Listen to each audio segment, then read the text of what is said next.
Alright, let's get this stream going.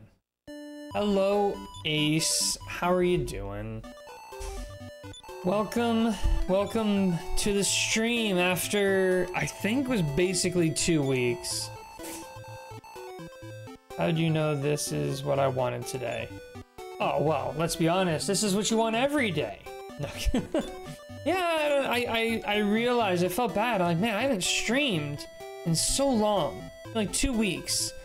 You know, it's just been a slew of busyness with life and work and school, and I'm like, you know what? I got some time tonight. I'm just gonna do it. I'm not even gonna hesitate. I'm gonna jump right in. So, we're jumping right in. We got a bunch of crests already. We're like halfway there. I gotta figure out, like, what's next. It looks like so we're doing the crest to get the water crest. We have the water. Yeah, so I wanted to stream today. What's new, Ace? What's going on? How's your weekend? Sun crest. Looks like we got the sun crest. Enter. I sail south. My entertain the king, and he'll give you the moon crest. Okay, we got that one.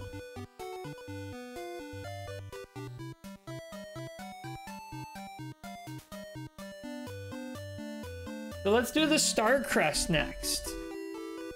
I'm looking at the guide here, and it says let's do this one next. My weekend was short because I slept most of yesterday, but I made a pizza for dinner today. Why'd you sleep so much yesterday? Were you ill or just tired? Hey, girl.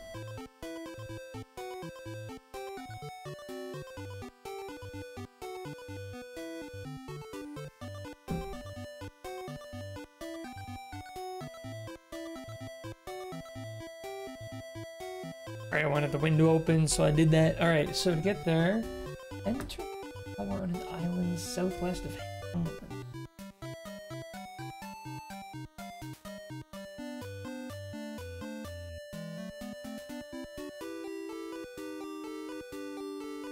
Okay. Alright, and I think we're in Hamlin right now. I see, usually someone by the front of the town will say, like, welcome. I think she's the one who says welcome. Let me see. Couldn't fight it off. I was dead tired. Oh, that's not right. Will you tell me where I am?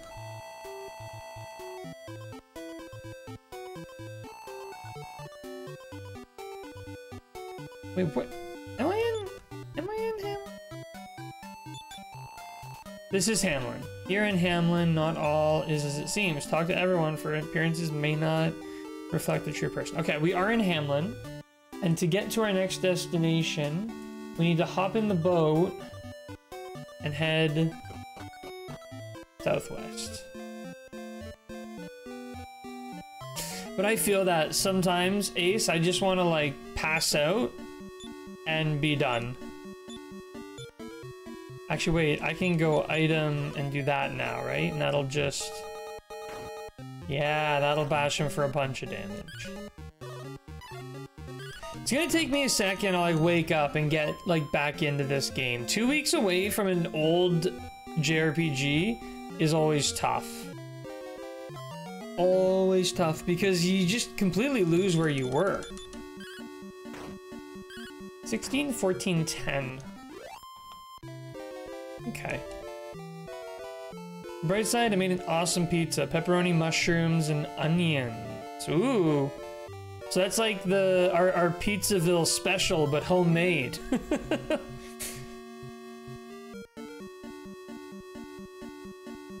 Fight.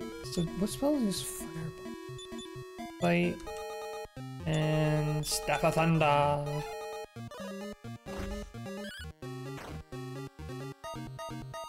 I went downtown today, downtown Toronto, for a art event called Canzine, because my wife Calypso had some art for sale there, and it's basically a place where, like, indie artists can get together and sell their artwork. So I went to kind of support Calypso, but also wanted to check out some of the other art they had there. And I ended up spending like $100 on some really cool art, which will be appearing on the wall soon. I'm gonna plug it on the Discord eventually. It was a really fun event. And then after that, we ended up, our thing is anytime we find ourselves downtown Toronto, we always go out for ramen. We just find a new ramen place we've never been to and we go in for ramen. It was really good today. My favorite now, even my dad really likes it, so yeah. Well, it is a pretty outstanding combination. It's like, can't go wrong. Pepperoni, onion, and mushroom. That's like my new, it's like the new canon. Like that's the correct way to make a pizza. There's no other options. It's that or nothing.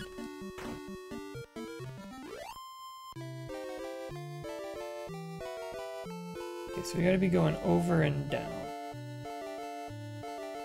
This is the tower we're looking for. This tower is supposed to be home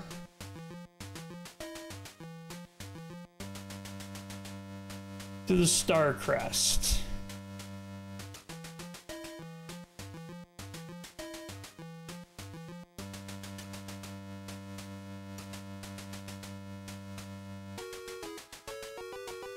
Yikes, this is a convoluted dungeon.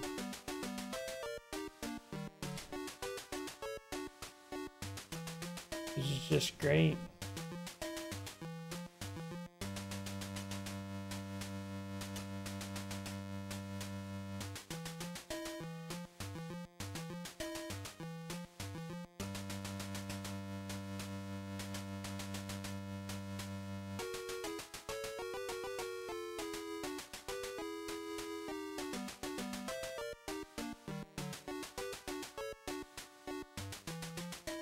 Ow.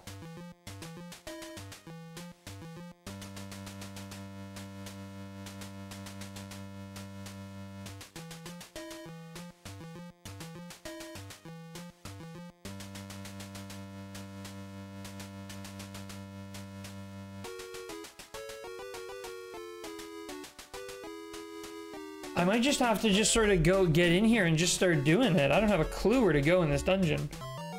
I'm trying to reference the map here, and it's not really giving me anything. Other than the fact that this is going to be a nightmare to traverse. First floor alone is really heavy.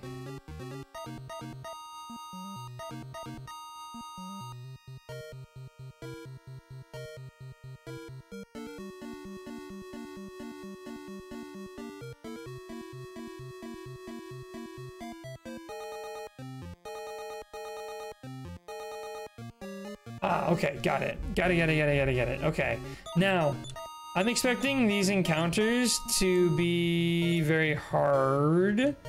So we'll see how many times we have to actually flee out of here. Hey, how goes it, Soup? Hello, how's it going? Hope you're doing well. Soup, you're making me, just you being in the chat, you're making me, seriously miss Dragon Quest X. I haven't even gone in to play any in my free time recently. I've not had that free time to jump in and do some questing and stuff. I think my subscription's probably run out. I've been really missing it lately. Like, I've just been itching for it. Really having trouble with this Gorgon here. Oh, it's a surround spell that's getting us. It doesn't work? Okay, so that spell doesn't work. Have to spam melee until we hopefully hit. Just lowering our chance to hit, but not lowering our actual damage. There we go.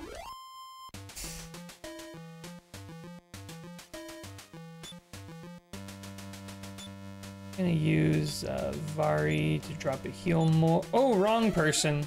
Shoot. Well, that's a good start. Not even off stream? No, not really. I don't know, I just get myself so busy with like life and stuff, and then it just doesn't end up happening. And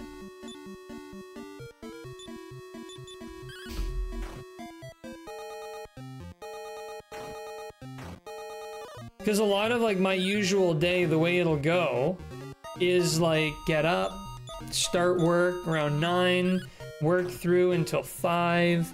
5, I'll go out for, you know, a run or a walk or get some exercise, get out of the apartment, get home, start cooking dinner, eat some dinner, watch an episode of whatever show I'm watching at the time, clean up, and then by the time everything's like said and done, it's already like 8 or 9 o'clock, and then it's like I gotta sit down and start working on some schoolwork, and it just adds up, you know, and then before I know it, the night's over. And then it just goes, you know, week after week. So it looks like you can sleep these guys. Unfortunately, I might just run. This encounter is just not worth my time. I can't hit them.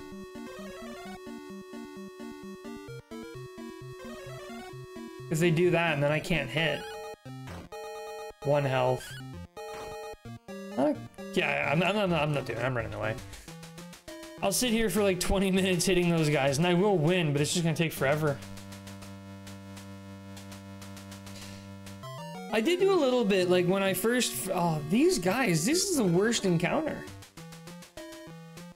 I did do a little bit when I first finished version 2, I just really haven't gotten back to it. I would like to, though. I need to like commit myself to playing like at least a little bit every week. Because like otherwise when I'm finally done and I'm ready to play it, I'm gonna find myself in a position where I can't even start version 3 because I don't have all the quest requirements. Always happy to help you finish V2. Dro, hello. Do you get any breaks coming up? Sounds like you could use one. That's a funny thing about my course. There really aren't breaks. Like, it's each term is 11 weeks, and there's not even like a reading week or anything. It just goes, just happens. It's not like it's always heavy, but like, some days I'm just like, I try to do homework, but I'm not feeling really motivated, and then I just kind of like spend 3 hours and don't get a lot done. Yeah. But yeah, hey Dro, how's it going? I need to, like, someone's gonna like message me like weekly, be like, hey, did you make any Dragon Quest X progress this week? And just keep messing with me.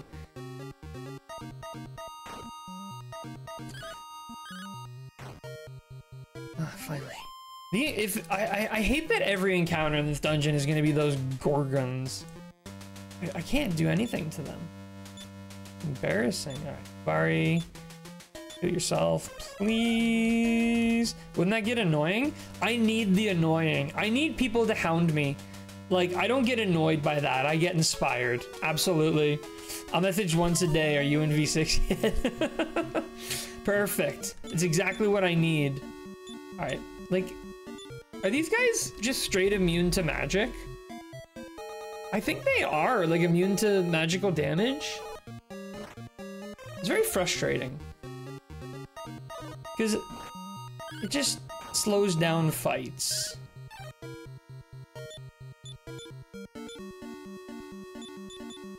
But I'm gonna try to kill them as much as I can. Because it's EXP, right?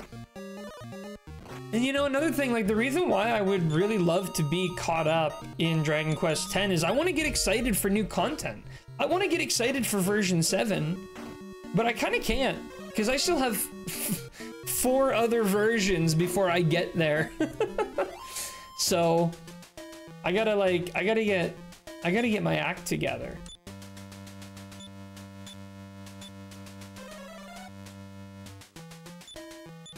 Bell, Vari, Hilmar, Ortho. Right, here we go.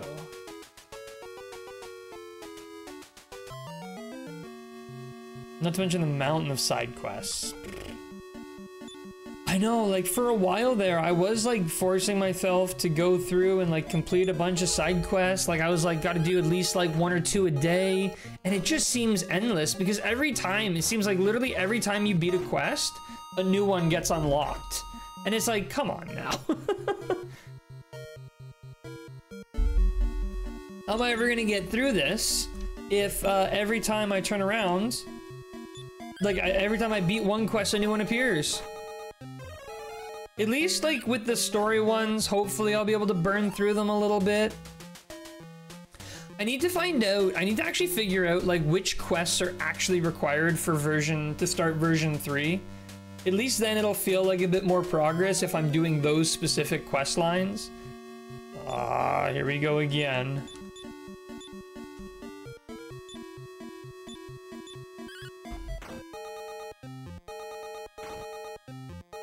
Nice. Varia is like insane. Varia is like single-handedly dealing with most of the big crowds, while Cobalt and Ortho fail to kill a single Gorgon. Come on now.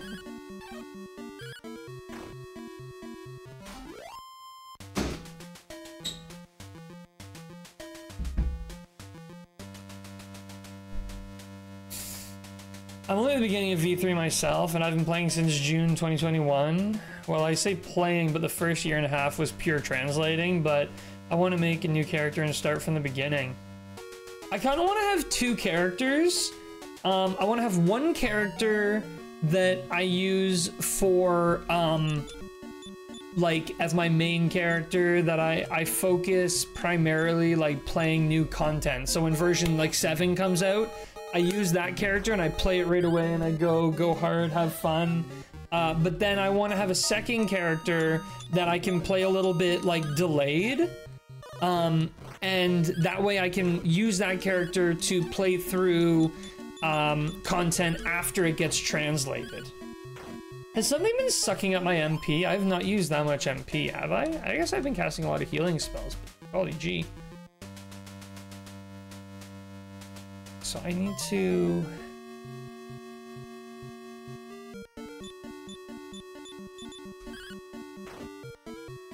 But yeah, like I want to experience the missions like as soon as they come out, but I also want to experience like the content once it's been properly translated. I want to have both experiences.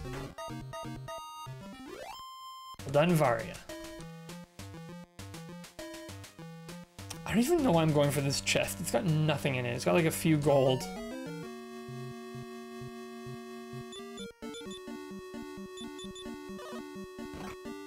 Ooh, 14. 12. Wow. Wow, these things hit like trucks. Holy guacamole.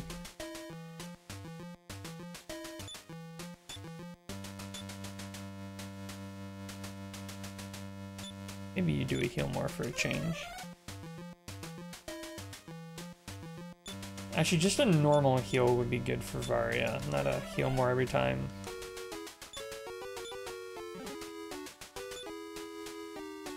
$41 gold. For what? I have all the money I could ever need now. I am loaded. These are the stairs.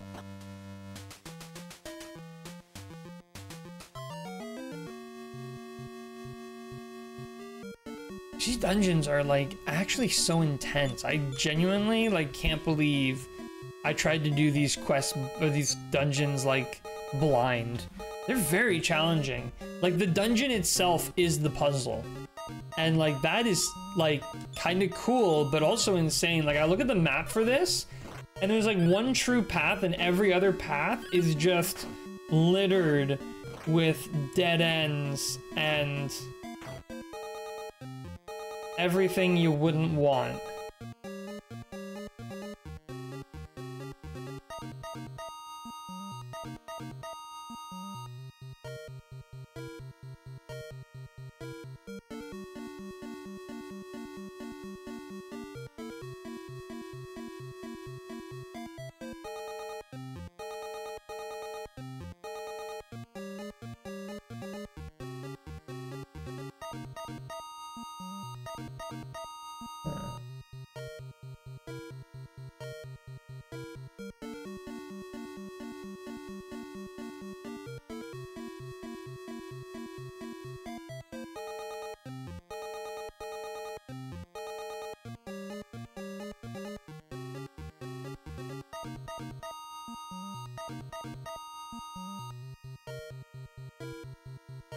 Got it.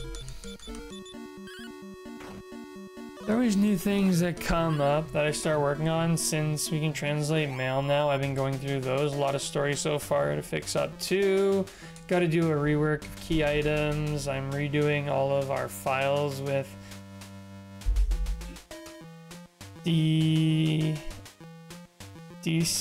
Oh, I think you probably meant the DBL. Since you have a glossary and no byte limit now. But I'll get back in there soon. Typo? Totally fair. I figured. I was like, DC Bell, is there a new translating tool? That's cool. Nope. And honestly, I don't think there's going to be too many streams of this. We can probably have this game be maybe 2 streams. I don't know how far we're gonna get. No, come on, don't kill, don't. Just because I wasn't paying attention, don't punish her. Come on now. I hope I picked up a leaf last time I played. Oh, if I didn't pick up a leaf, this run's over. We gotta go. Please tell me I picked up a leaf. No leaf. No leaf. Please. Ah. Dang, we made it all the way to level 3. I'm gonna get out of here now. I just jump out.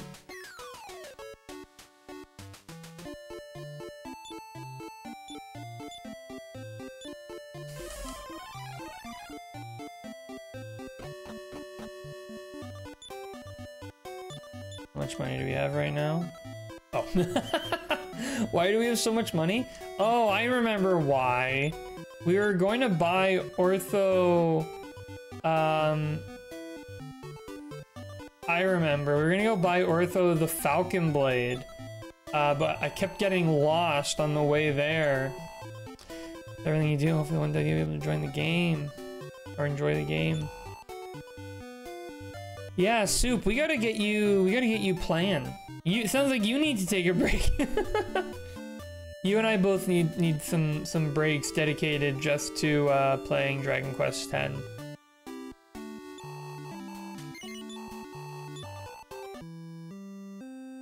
Okay, right. So if I was gonna go to get to Toon, I have to go there and walk all the way around. Where am I right now? Right now I'm in Hamlin. Hamlin is very, very far from where I need to go. Wow, this is about as far as I could have been. Jeez. There'd be huge damage output increase though, but I would have to basically...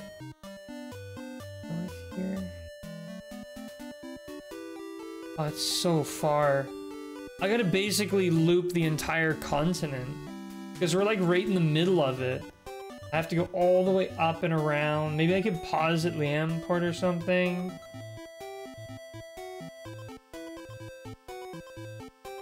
What do you guys think? Should I keep trying to do this the way I am? Or should I go get... Should I try to go get the Falcon Sword from Toon? 25k. I'm almost at the cap too for money again.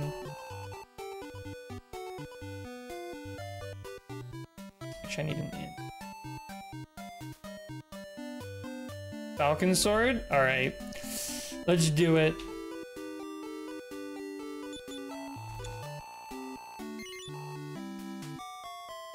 Is there a crest around that? Moon fragment in the Tower of Moon.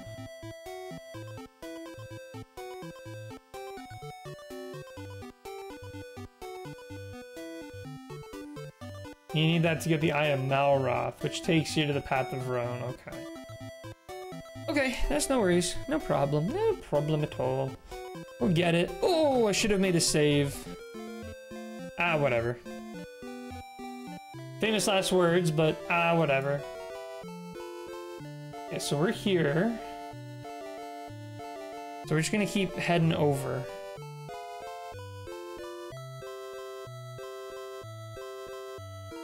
we basically need to get, we gotta go so far. Oh, we gotta go fire, fire, fire.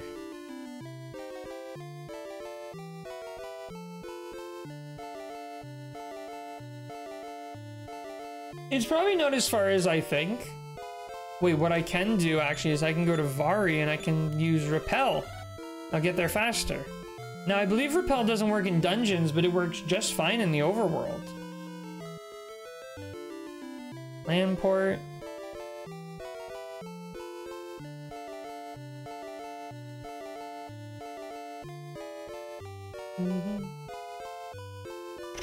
Man, they made this game big. And can you imagine at the time, like imagine you're a kid, 1989 I think is when this came to the West, maybe 1990. Imagine like you're playing this and you're just like, golly gee, this is a massive world map. This place is gigantinormous.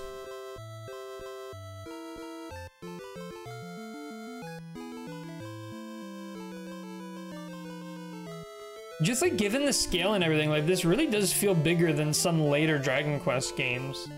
Because what makes this open world feel big? Gigantosaurus. What makes this, I'm glad you got that reference. What makes this game feel really big is you have the whole overworld at once. It's not like you only have a small portion of the overworld at a time, like in basically Dragon Quest 7 onward. You know, Dragon Quest 1 through 6, it was always the full open world or overworld all at once. Unless you count like separate maps, you know, I think like pretty much every game after 2 had like another world map you get to eventually. You know, not including that. Okay, so from here, I need to spit myself out here. And I just gotta walk around to Tune and I can get the sword. And I might as well open up the shortcut too while I'm there. Look at that encounter. I gotta do some testing here and see if the Staff of Thunder does less damage than the actual spell. I don't think spells scaled in these early games.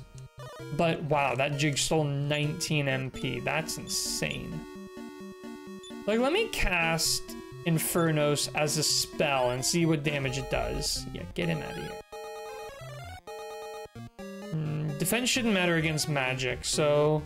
Wow, it just had no effect on anyone. Oh, they're the ones doing the jig. I'm literally out of MP in one encounter because of that jig. Wow. Wow! Wow! Holy smokes, these jigs! I'm out. I'm completely out of MP. We gotta do this right, because there's no return. 19 is actually an insane amount, like no fucks given by the game. This game does have a reputation for being difficult. It's got that, for sure. One thing I was looking into, like all the drops and everything for all of the cursed items in this game, because as you guys know, I declared I wanted to beat this game with a cursed hero.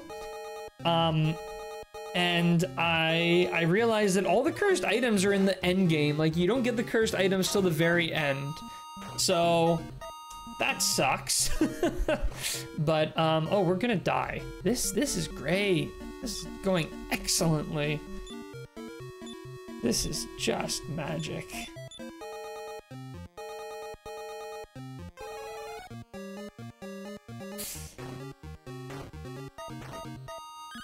These orcs are tough.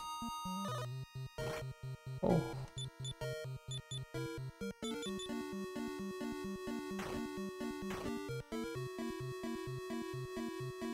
Of course they did. Thanks for the crit. Too little, too late. Wow. You know, the other... I am a little under-leveled, let's be honest here. This is pretty late. Going to Tune is pretty late in the game. I'm definitely under-leveled for this area. by a lot. You know, the game probably expects me to have way more resources than what I do. Oh dear. Let's get rid of these hunters first, and then we'll worry about the Magidrakis after. I will say, having the Staff of Thunder is kind of busted. It's kind of insane. Like, just infinite Infernos cast is pretty good. Like, that just did, like, I think nearly 60 damage total to the enemies. That's a lot. Not nearly as much as what I seem to be taking myself, but it's a lot. You know, I could clear out those Magidrakis. I won't, because they're not doing anything. I'm not worried about Magidrakis. I'm worried about these hunters. Oh man, still standing, eh?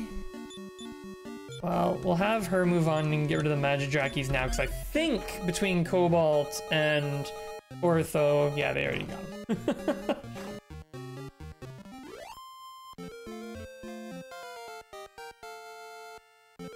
Who levels up?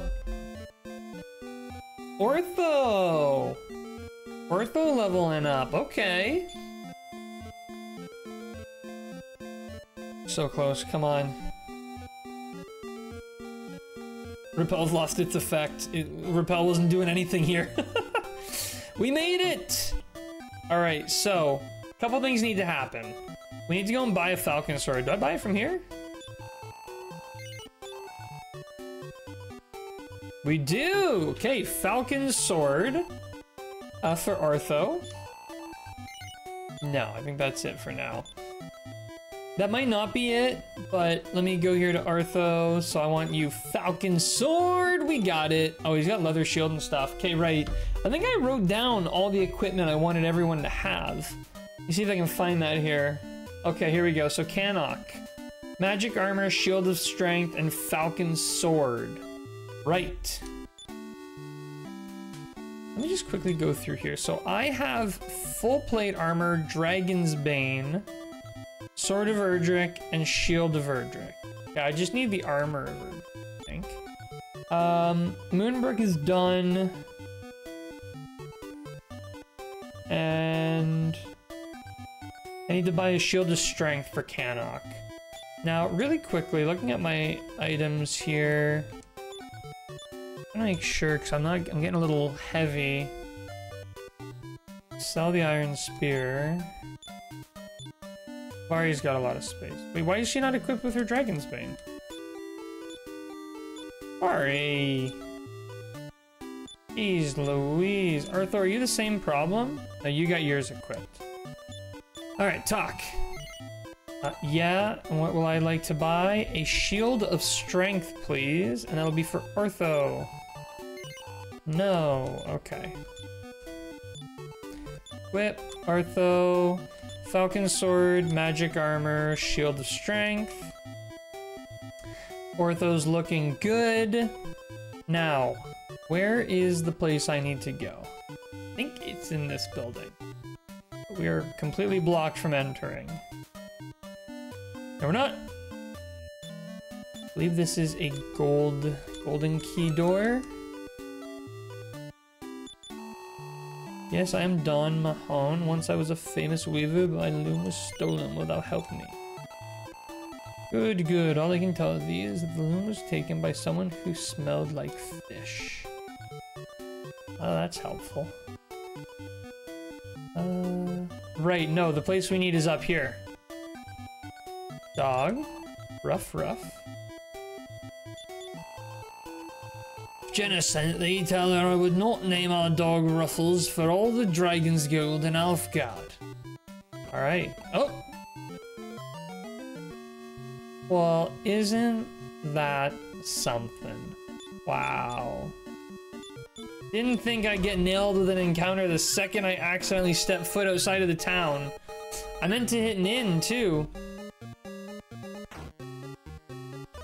Ooh, this is not looking good. I might run. Might not. No, no, no! Ah, wrong target. Don't die. Okay, good. At least it was all worth it. Oh yeah, Ortho's hitting twice now, but for very little.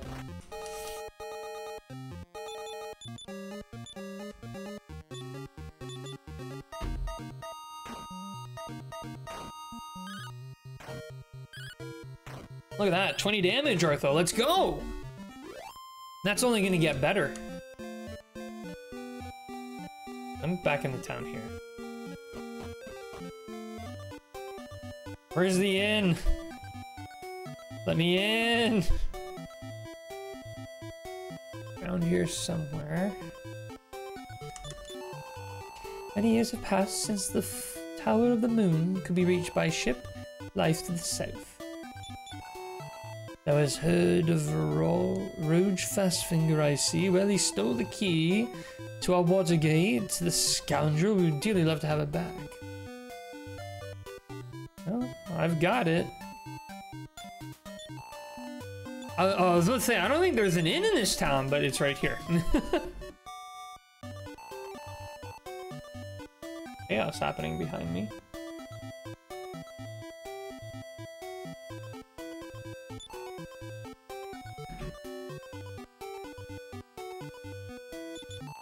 Alright, sell. Now I can drop some of the junk off of Artho, including the leather shield. For 68 gold, wow. And what else would I like? The iron spear, please. Is there anything else? No. Alright, let's try over this way a bit. Ah, here we are. So this is gonna be Jailer's Key.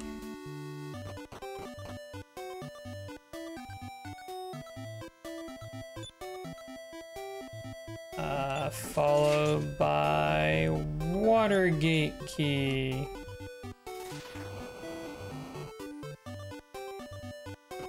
That's a lot. That's pretty crazy. Oh, wow, we really opened up the water. Alright, that's done. Now that is basically the info we need to get to the Tower of the Moon, but I'm not interested in the Tower of the Moon right now because I wanted to do the lighthouse. Unfortunately, since I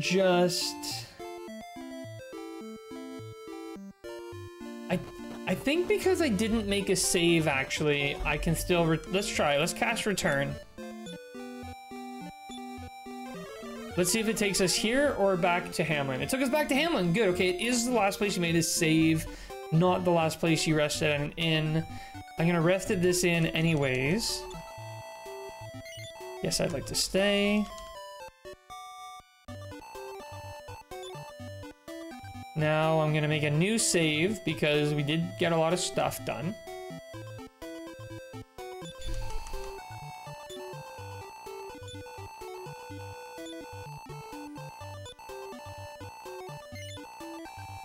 Few people close to the next level, which is exciting.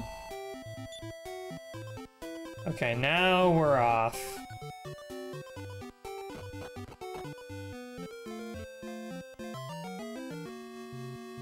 Wow, straight into the encounters, eh? Okay, magicians are pushovers now. This is cakewalk. One shot. Miss. 19. Doesn't get his second hit, but that's okay. Wait, no, he did! Wait! If they're in the same group, the Falcon Slash can be split. Why did I not know that? I probably knew that, but I forgot because it's always single target. Oh, that's cool. So the Falcon Slash can be split. That's very unique in this game. Where am I in work? Oh, right, that's Antigel I'm going.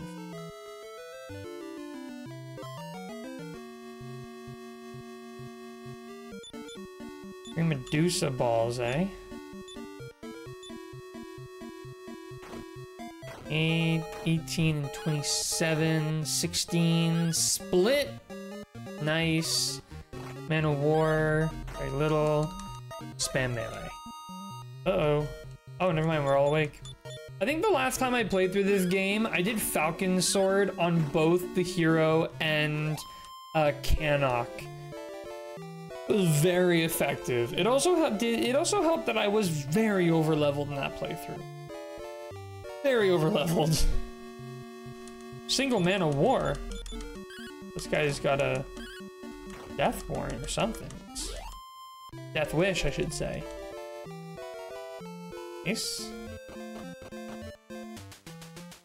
And maybe we can work on finishing that coat. Or cloak or whatever it's called. There's like that upgraded thingy-mabob.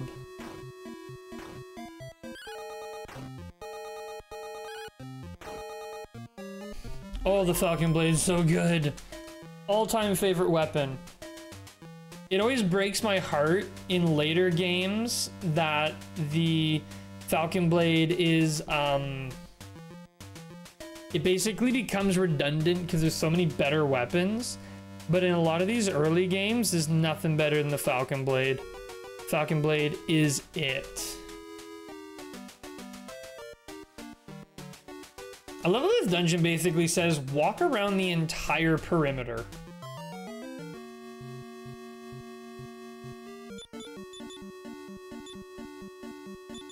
Now it is important that Ortho goes a bit later though, so we can get them damaged so that he can split. Like now I think he'll be able to split. Yeah, see 22 there, 13 there. Oh, we didn't actually kill it. It's okay. 9. As long as we don't have anything taken away our MP, we're fine.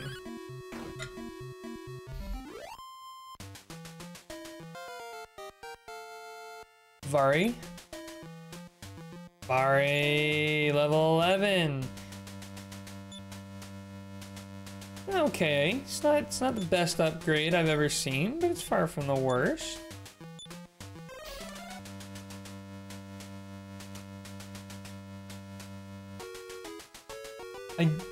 I will say though, I do quite like the dungeon music in this game. No! Aw, I didn't mean to do parry. Well, it's a good thing I did. She's gonna take less damage, but...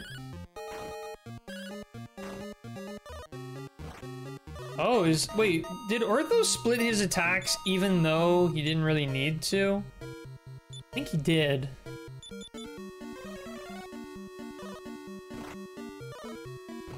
Wait, yeah, it was. These guys are really just dishing out the damage. One down, one left. Oh, I thought Varia was gonna get the kill there with the melee. I'm always rooting for Varia to get the melee kill. Spells. Heal more. Scopo's maximum 70. It's sad. 70's so low.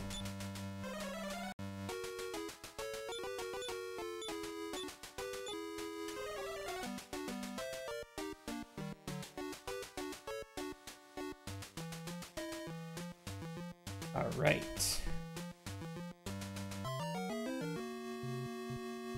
Our favorite.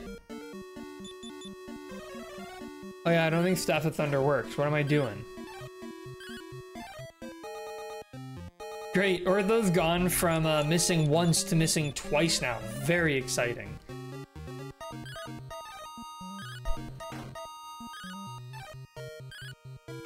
We're gonna be here all day. This is the longest single Gorgon, longer encounter than the final boss.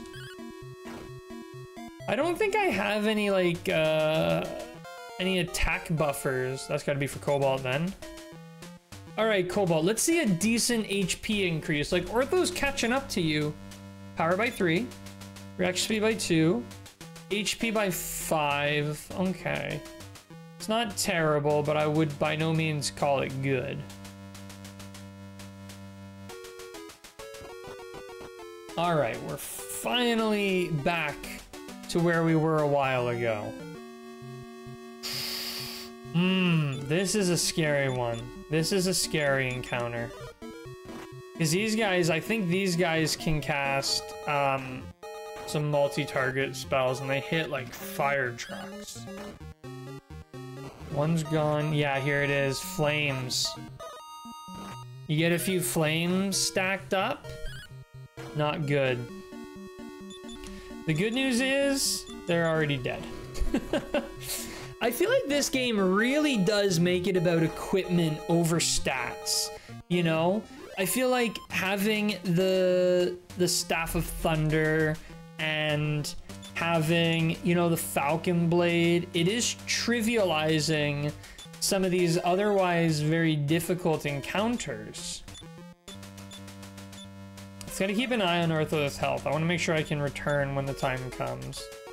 But like sometimes heal more is just overkill. But yeah, I mean, given my current armor, things are going pretty well. Oh, I'm running from this encounter. It's just not worth it. We gotta take 3 surrounds and 3 increases. No. That's the only encounter I think is just not worth doing because it just takes so long. All right, here we go. I just gotta make sure that I go before these guys start spitting out all their fire.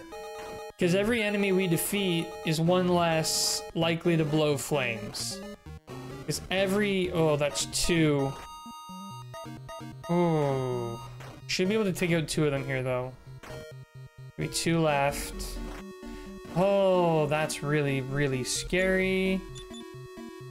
I'm gonna have to pop out a heal more on herself here. Oh boy, oh boy, oh boy, please. Okay, good. Oh, Vari, that was a little bit too close. A little too close for comfort. Vari, back up. Vari, heal more Cobalt. That's what I mean by those encounters being scary. There's a lot of damage coming out.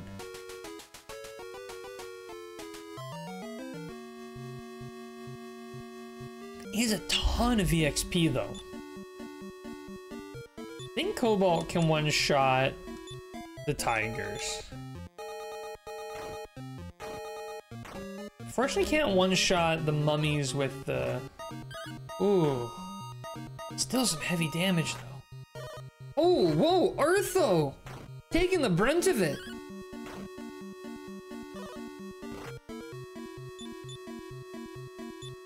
Wow.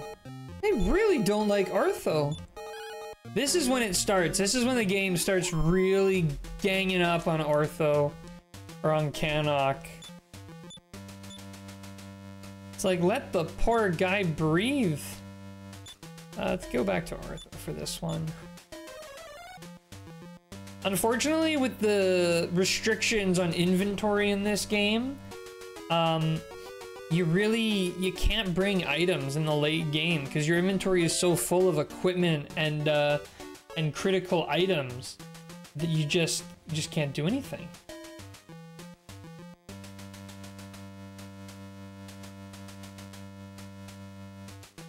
Here, this way.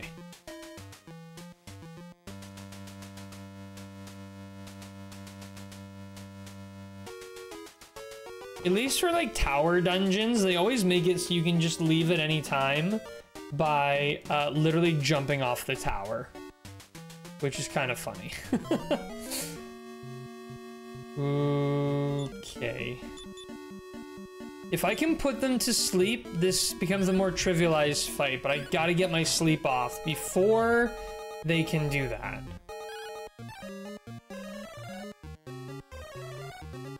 One, two, they all fell asleep. Okay, we got a chance here. One woke up. Miss, woke up. You know what? No. This fight sucks. It's just so slow. I just can't hit them, and if I do, I don't do any damage. Here, we gotta use our gold key. And from here, we go up.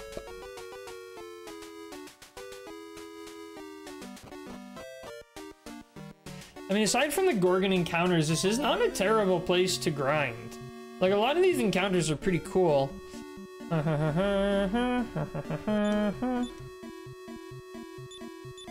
Let's try this. The undead are kind of making me nervous. I don't remember. I don't know if we fought them. They seem really strong. Magic ants, not so strong. But undead? Oh, yeah, look at that. 13. Bit much for my comfort. Nice, Ortho. Get in there. 25 damage. I don't remember what he was doing with the other weapon, but I feel like it's better now. Oh, treasure chest. What'd they drop? Oh, lottery ticket. Maybe we can go play the lottery later. Ooh, interesting. This encounter, but with only 4. Oh, but we cannot take 4 of that? Oh my goodness, 3 back to back. This is where this encounter becomes insane.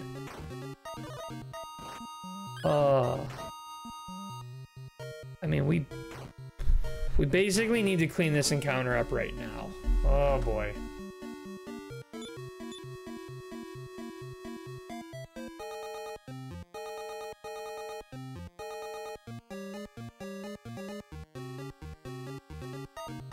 I have to hit them first. I have to get exceptionally lucky here. Oh, good. Oh, thank goodness. That was nearly a disaster. So much EXP from that encounter, but it's always so close. Okay, Vari, give us a heal more on everybody.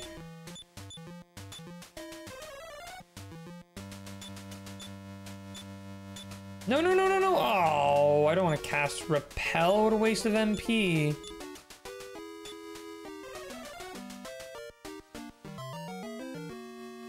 These back-to-back encounters are killing me.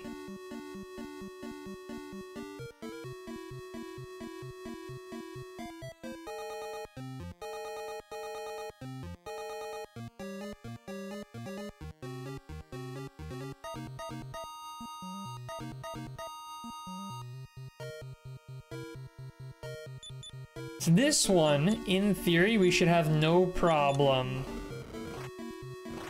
cleaning up. The problem is the scorching flames. Oh, 3 scorching flames. At least they won't live to see the next round, but golly.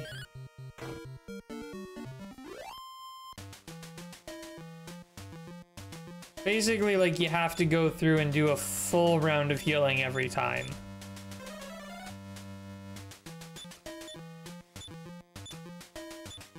And I'm getting nervous because we are getting very low. In fact, I think this is Vari's last heal.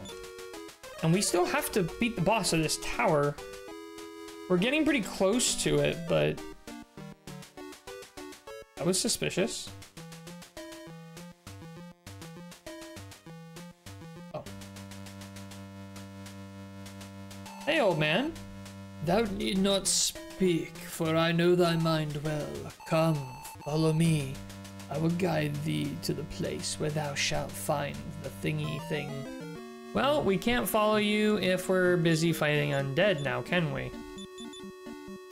And these things hit like trucks, so I gotta get really... Oh, come on. Come on, Cobalt! Ortho, where are you? Oh no. Oh no. Oh my, that is bad, bad, bad. I just gotta get lucky. Come on. Ortho, go early.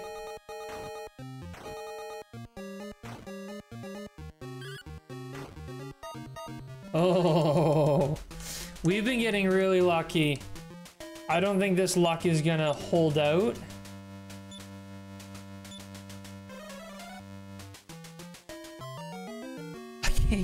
I can't keep doing single tile encounters, game. I'm trying to follow the old man. 9 damage. 32. Wow.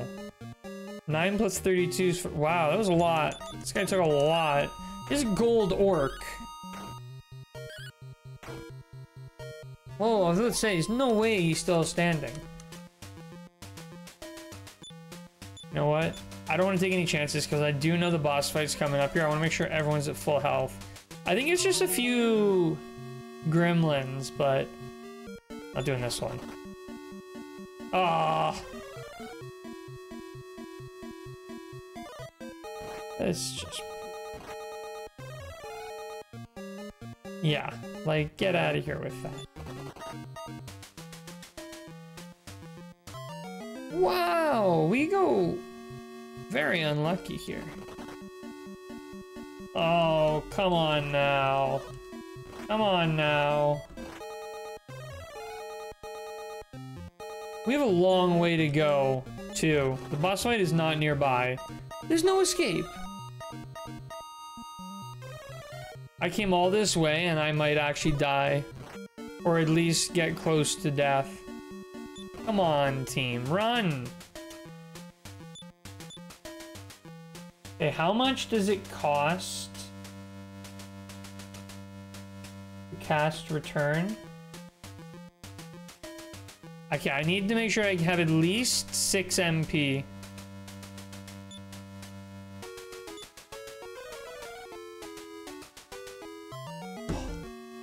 Oh my goodness!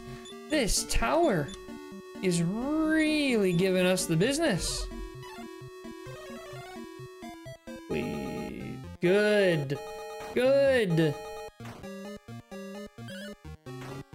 Scary though that gremlins cast sleep, because I'm gonna fight 3 or 4 of them at the end of this dungeon. Okay, let me walk a little bit, please. This one. Come back here, old man. Where are you going?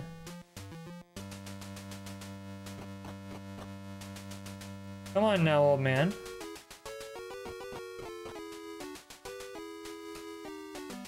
He knows what we seek.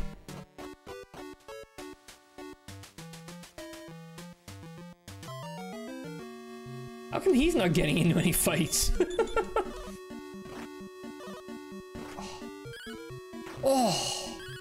Just like that. Nearly 30 damage gone. And I'm basically at my limit. Like, I need to save up some MP for the return.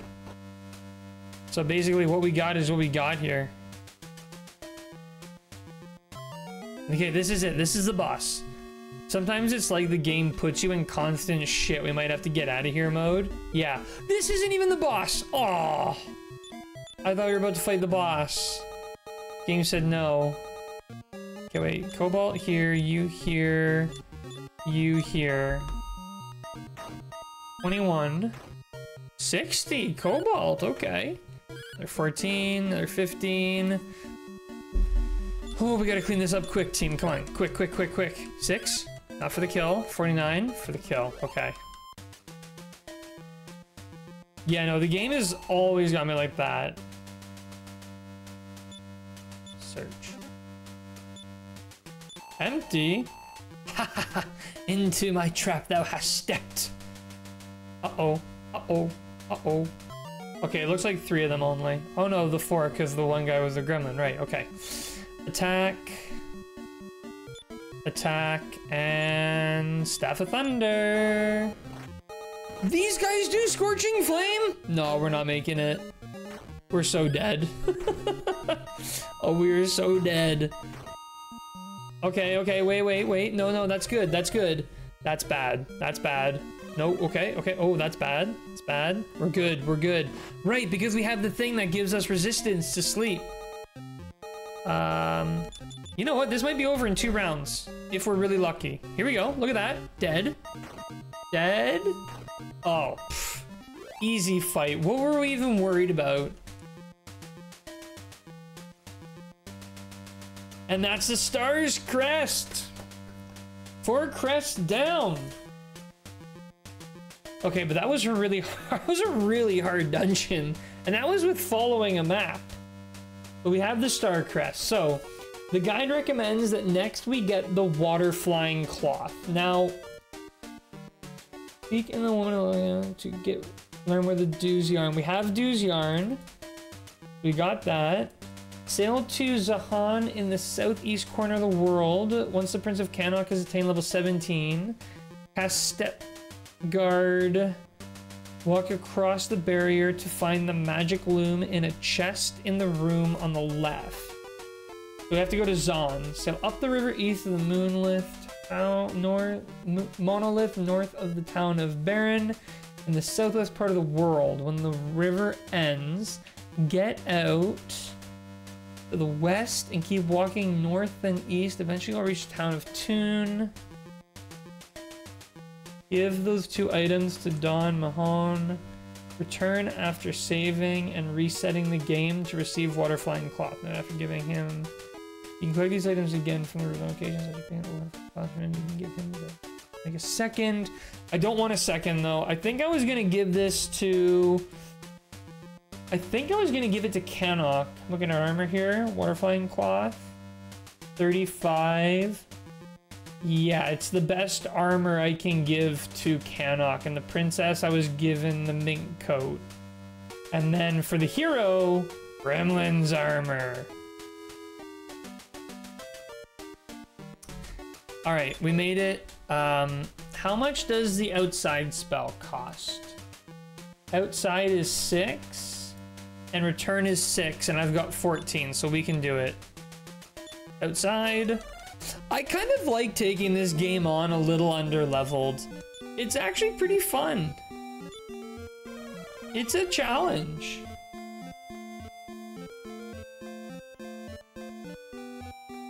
They said there's a...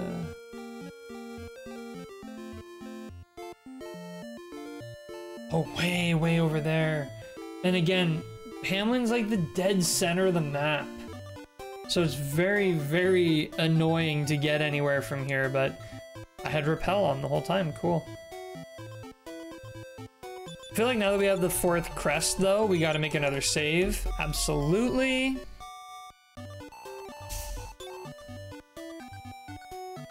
It won't be long before we're in the end game. Like, we are really blowing through this game. We're making good progress. Let's make another save.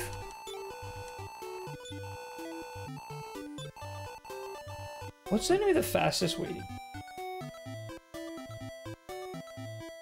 I go up here and I go to there. As soon as I hit land, I go that way. First, it's like, it's... Get up here. Grab a leaf of the world tree. Yeah, okay. I think I'm gonna go north from Hamlin and then go to the... Get a leaf of the world tree first. It's always good to have one of those on hand.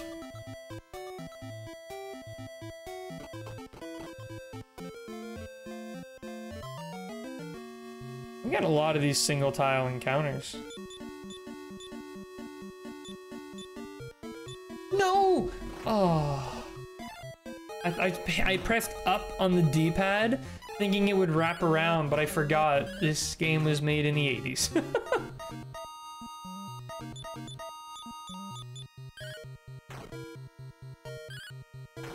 At least we didn't get poisoned. Thanks for the 55 EXP. Honestly, Varia, give us that repel. We're on a mission and we're going fast. I'm pretty sure I don't have that thing yet. I don't think I've gone to, oh, what's it called? Zan. I don't think I've gone to Zan yet. So yeah, here's the plan. I'm gonna wrap around this northern part of the continent here. What's up, girl? My cat's, I think it's Aria. She's just walking around meowing really loudly. She does that sometimes. She just goes around like, meow. Oh, Repel lost its effect already? That was fast.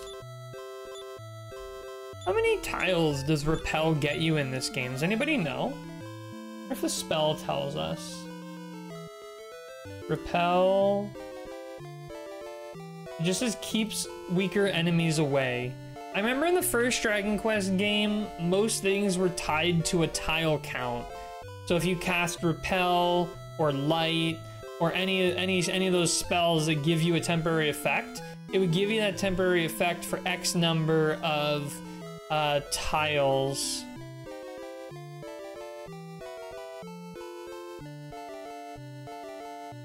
I think I want to be basically at like the Spring of Bravery. Just about at the Spring of Bravery, not quite. There. Here. Spell's lost its effect. nice thing about Repel too is it's like if I'm not hitting these encounters, they're not worth my time. I only want those high tier encounters. Okay, I think pretty much at the desert area here, we go up. Oh, almost forgot to mention, so there is an NPC in Dragon Quest X that is the same name as your dragon, so it comes up as Purine. I don't think the NPC's name is associated with a dragon in any way, so we'll have to leave it as that. But if you talk to the guy near the hut in Dracula Manor, you can change your dragon's name to Dokuto Dragon. I have set that to display as Dr. Agon. Oh, that's awesome, Soup. Oh, that's really cool. Hold on. I'm gonna just copy paste this over to my notes so that I know to do that next time I play. Oh, this is the tree I want.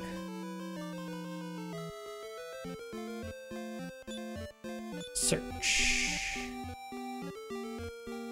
Leaf of the World tree. Awesome. Gonna go down a little bit and then over.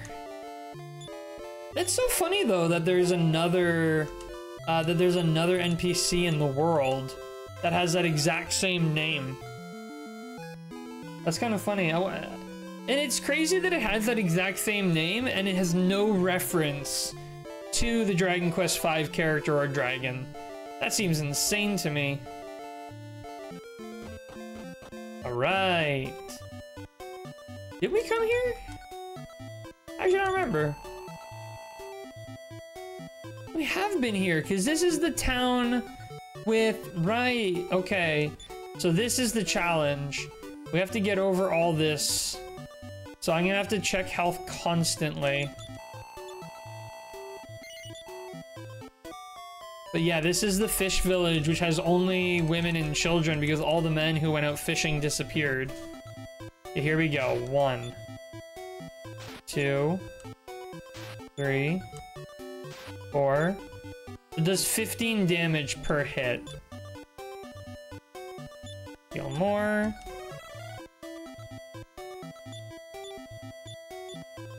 Heal more. Heal. Okay. 15, 30. Okay. Spell. Heal more cobalt. Yeah, definitely the, what's that spell called? Safe passage or whatever, would have been very helpful here. This is gonna be very slow going.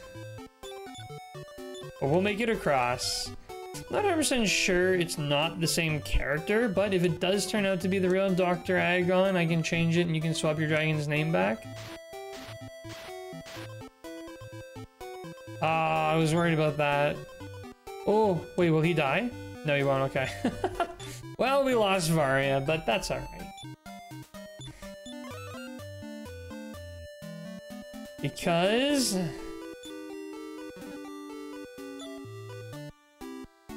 Magic Loom!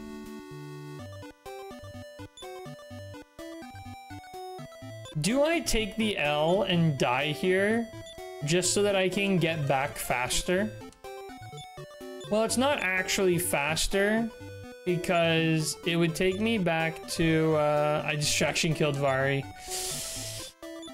Yeah, that can happen. All right, here we go. Ready? 15, 30, 45, 15, okay. Ortho. Really should have just ground out the next 2 levels. I'm gonna need them anyways. Okay, 15, 30, 45. I can make it 1 more. Repel's lost its effect. Oh man, Ortho's running out of magic. Not good. We are barreling towards a total party kill here. Okay, I'm gonna sacrifice him. We made it. Holy. I didn't think we would. Do they have a church in this village? Tell me they got a church here, please. Oh, that was for the gold key. That's why we came here. Wow, I don't think they have a church here. Uh-oh. Wait. Do you actually not have a church here?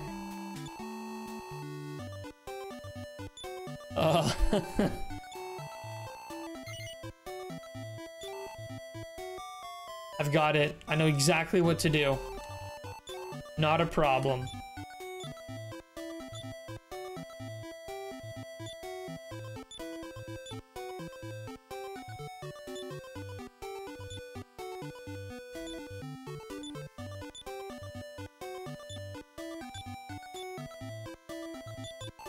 Whoops.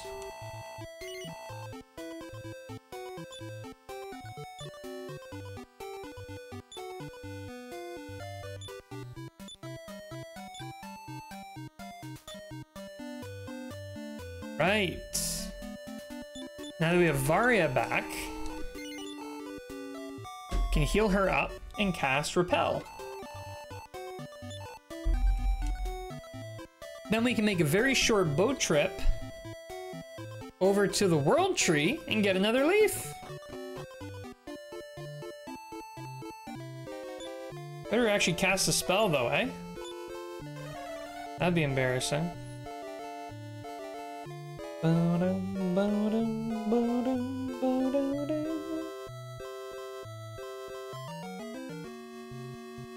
Oh, that's an encounter.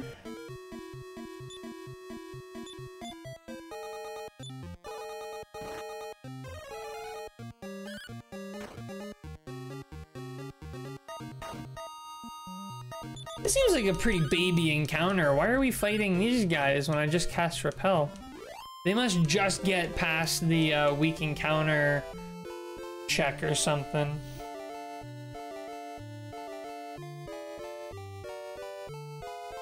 Perfect. Then we come here. We fight some gas in an evil tree. Doesn't work on the evil tree. Evil tree doesn't... Oh, I just saw a jig. Oh, this seems like this is a straight runaway encounter. I can't hit.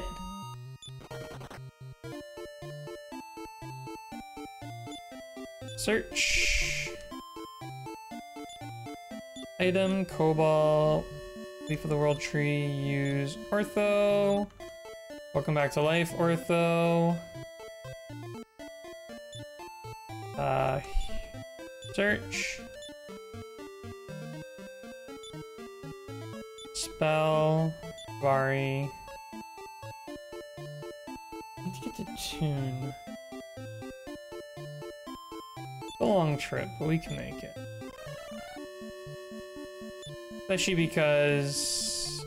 And I swear we cast Repel, but I'm gonna recast it, because it doesn't seem to be working very well. Let's head to Tune, and more specifically the Tower of the Moon, but we'll make a save in Tune. Oh no, wait, no, we're not going necessarily to the Tower of the Moon, but we need to go to... No, we are going to the Tower of the Moon immediately after, so... Once we get the water flying cloth, then we're... Yeah, okay, we're good. We're good. All good. Look at us. After we get the Moon Fragment, we get the Eye of Malroth, and then we're doing the Path to Rhone. How many total party kills are we getting on the Path to Rhone? Oh, we'll be getting a lot, for sure. Uh-oh.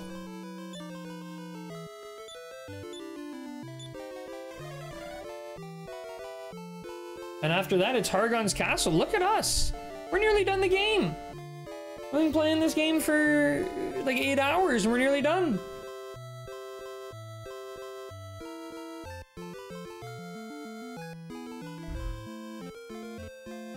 These tight corners are tough. So gargoyles seem to get through the repel spell, which is impressive. Less than double digits, hopefully. I remember the first time I did the Path to Rhone, I did it blind. I did not use maps. I did have a notebook, And I use that notebook to help me do things like get through the falling floor room. I used it to help me get through the pathway of forking tunnels where the wrong tunnel sends you back to the start. I don't know, what do you guys think? Should I use maps for the road to Rhone, or should I try to do it blind again? What would be fun to watch? I feel like there's a 0% chance I could make it through the path to Rhone at my current level. Like, look at me, 17, 15, and 11. It would be funny. You can't say it wouldn't be funny. Repel, how you have failed me. At least we're really close to... Spoke too soon. Gold Orc again. This guy doesn't know when to quit. 22! That's a lot. Cobalt may die here. If I don't go first. Oh, he nearly died here. You can try it first. If you get lost for too long, then use a map. Okay.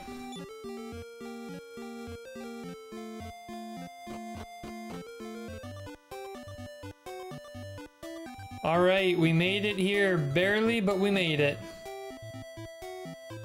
Wait, can you even make a save in this town? I don't know if there's anywhere to save. Does anybody know if I can save in Toon? A little nervous because I feel like I haven't saved in a while.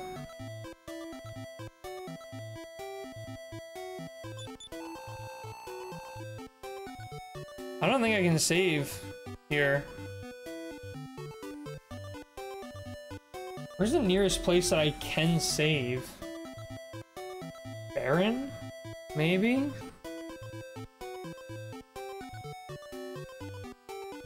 There's nowhere close. Wellgarth, I maybe could have made a save?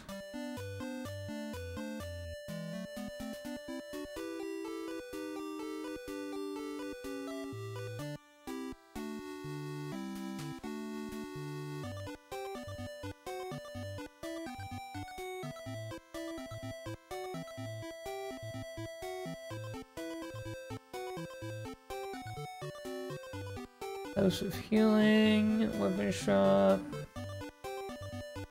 Item Shop. Yeah, I don't think there's a save point. Unfortunate.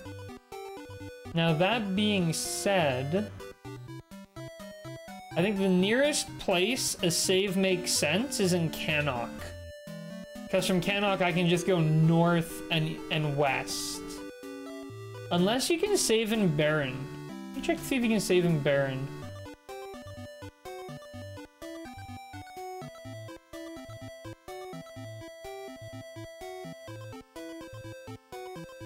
You can save in Baron.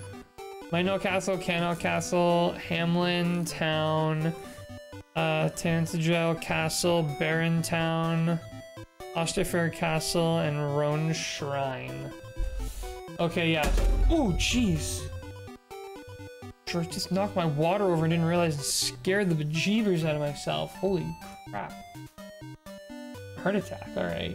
Yeah, Baron is by far the closest. So once I get this set up, I'm gonna go make a save there.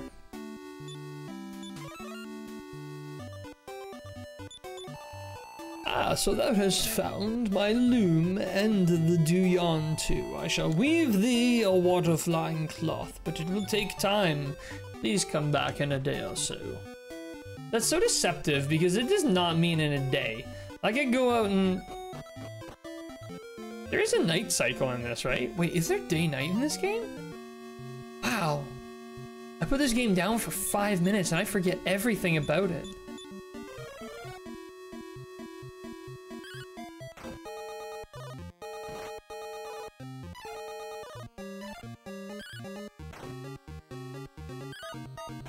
No, 3 was the first day-night. Okay, okay.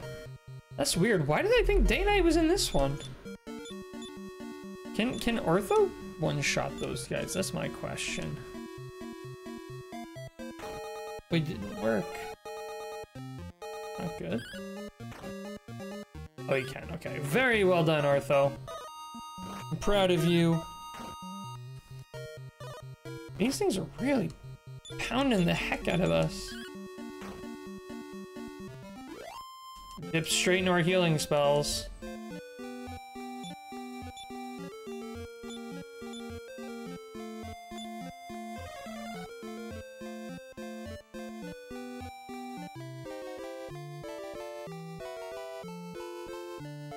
And honestly, I'm probably just gonna throw the magic armor because I feel like it's just, it's not worth me trying to make 2,000 coins from selling it. Actually, you know what I realized I still haven't done? I haven't gone to exchange.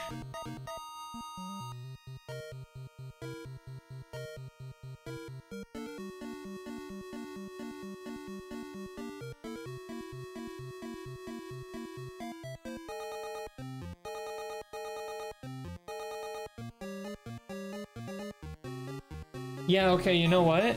I need to go back to Hamlin anyways because I never got the helmet of Erdrick.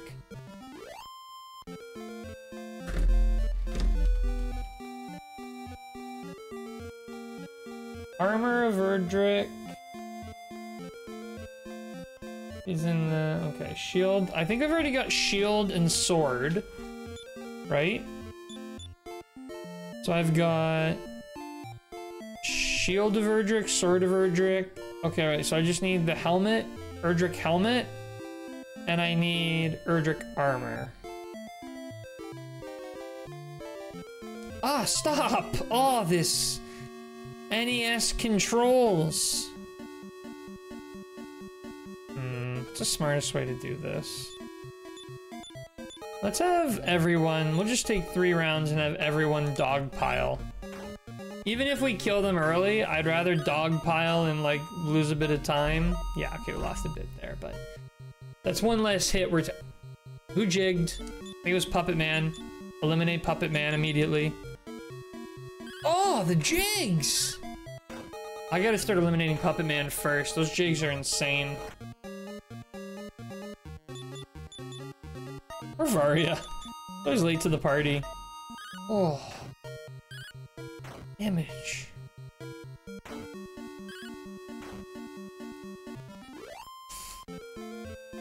Yikes.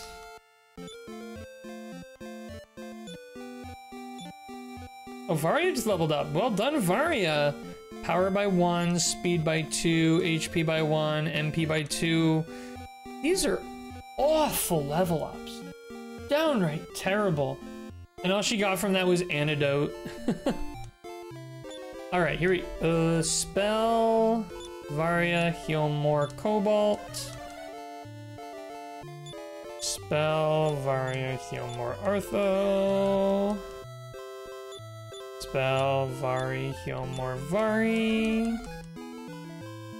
Right, so I was gonna make a save in Baron, but I need to teleport to Hamlin.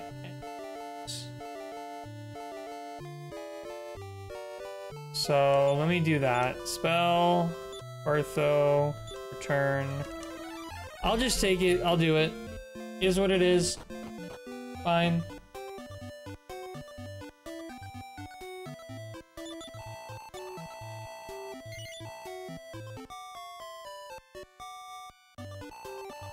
In fact, I'll actually just go get it right now.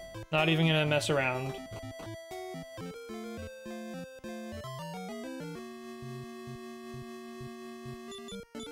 Although this encounter seems to think I want to mess around. Oh yeah. Oh yeah, Varia. One shot. Here we go. Clean house. That's what I'm talking about. Varia's strongest team. Strongest wizard in the whole series. I think my repel's worn off.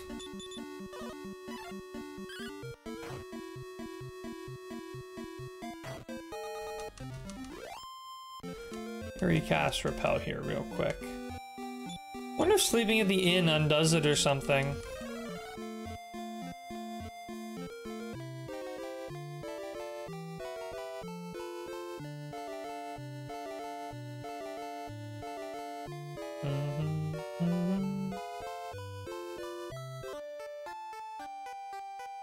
Oh man, nothing hits me quite like I've been waiting for thee to come. I will trade the helmet of Erdrick for the token thou carries. So do I have to give him the token, or? Oh, it's right there. Got it. Perfect. Item. Cobalt.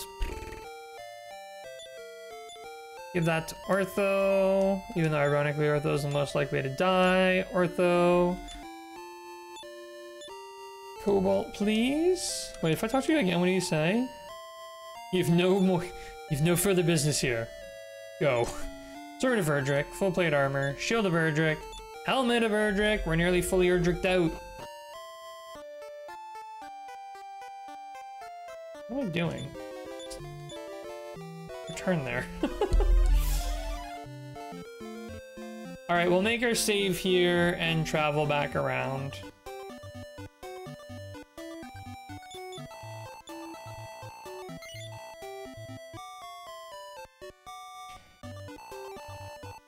I'm actually really happy. We have not had any total party deaths since the first since the first part of this series, which, you know, knock on wood, but I got a good feeling. Just kidding. Road to Roan, like, there are encounters which have enemies that just kill. This Erdrick guy sounds cooler than you. That Erdrick guy is cooler than me. Plain and simple. That Erdrick guy is, I mean, there's no weapons called the sword of the guy from Maidenhall Castle, you know? Sadly. Spell, I think I need to be out in the world when I cast it for it to work properly. Spell, Vari, Repel. Now we're going for a long boat trip.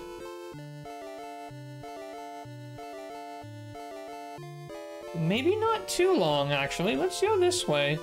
This might be faster. Loop around the bottom. These games do love to do that, though. They love to be like, oh, there's this legendary guy who came before you, and you gotta go get all of his stuff, and then you'll be really strong. And it's like, man, I got my own stuff. How do I sign up to, like, you know, be my own hero? I want swords and armor named after me.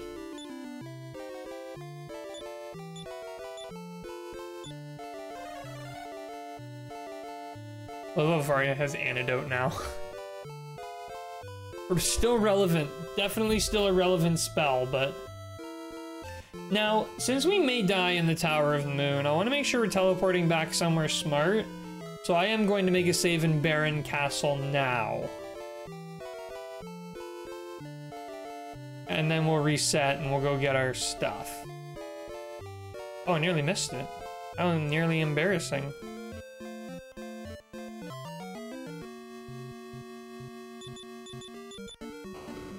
Oh, this guy. He just had to, didn't he? Just had to. I forget what's in Baron. What is Baron? What do they do here? I also forget what all of the crests are for. Because you definitely get the last crest in the Road to Roan.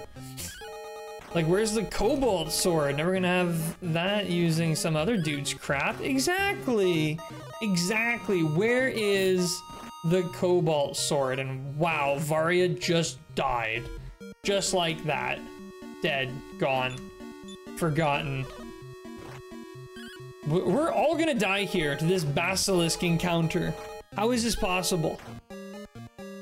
Holy goly moly.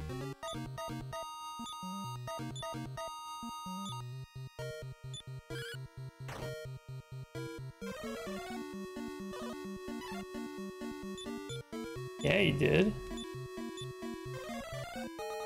Alright.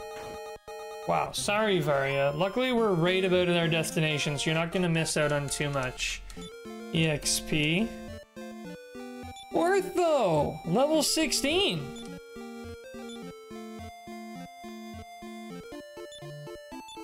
I believe Ortho also has Antidote, so we'll cure Cobalt. And with any ounce of luck, we'll get to Baron without too much trouble. We're gonna die. 43... 18... 20... 38, it's enough. Titan tree, no problem. Just a tree. How is a tree gonna hurt us? It can't move.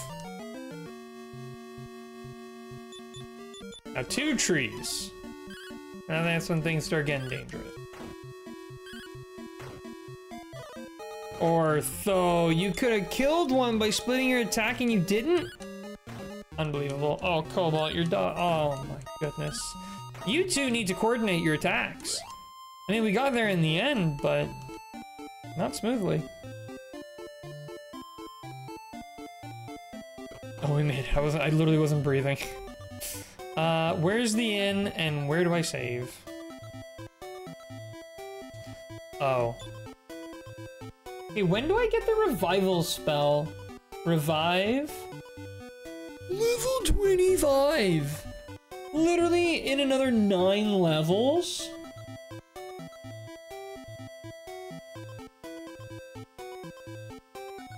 Jeez! I mean, we're probably gonna have to get at least level 28 and 25 on Ortho and Vari, respectively. Is there a house of healing in this place?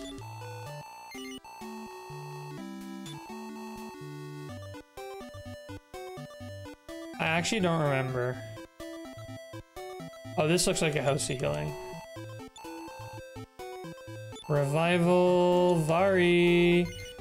See, it's a good thing we're tracking total party wipes, like, and not player deaths. Because if we were counting player death or character deaths, that counter would be broken. We would have blown that counter to bits. Excuse me? Excuse me! Hero of the Realm coming through! Unbelievable. It's like some people don't even know that we're the descendants of Erdrick saving the world from Hargon. They're just like, actually, you move. Hello? Does the sword, shield, and helmet not give away anything? No? How do I get to the king to make my save? That's what I don't know. Or no, there's an old man who does... Oh, I know where he is. He's in the corner. I think he's in the top left. I think it's this guy. Hello. 593 for Cobalt, 54 and 47. Excuse me! I don't care who you are. I was here first. Now scram. That's the attitude of every NPC in this game. Without a doubt. It's like, you're delaying, like every... Oh yeah, I was gonna do that.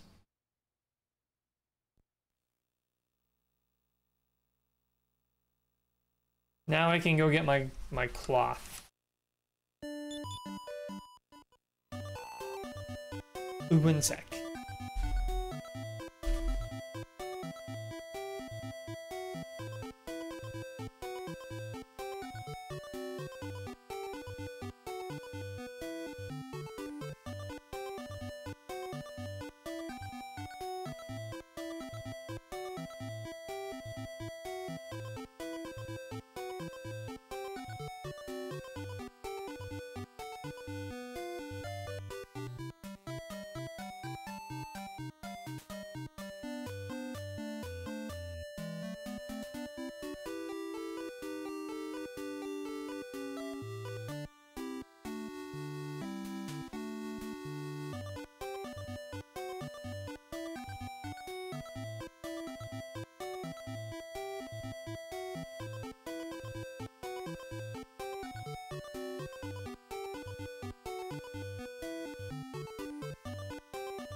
I'm back. Sorry, I heard some like ruffling. I thought maybe one of the cats got stuck in a bag, but it turned out Calypso was just grabbing a snack, so.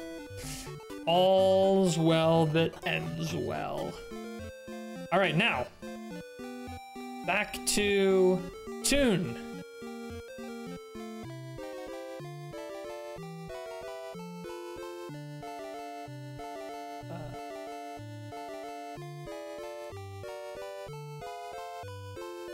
There is definitely some weirdness to the overworld design. Like, there are random islands that seem kind of pointless in the overworld. It's thematic, it's cool, I kind of like it.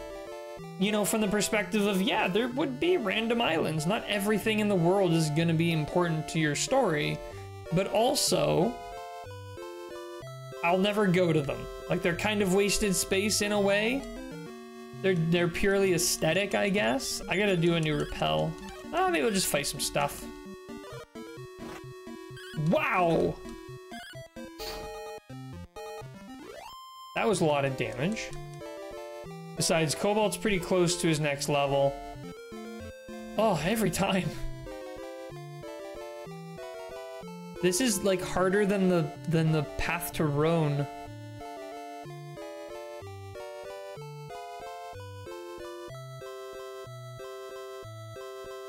You can see the pure concentration in my eyes. Gold Orc, we meet again. Like, if there was a rare monster or something on one of them, that'd be cool, but I think they actually have nothing special. Yeah, like, if one of them was like, this is where you find all the metal babbles, I'd be like, alright, now I'm interested, and maybe there's even like a lore reason, and an NPC tells you like, oh, this random island in the middle of nowhere looks like there's nothing to it, but it's actually where all the metal slimes like to hide out or whatever. You know, that would be really cool. I would be super into that. But now it's just sort of like, yeah, this is uninteresting, and you will be uninterested.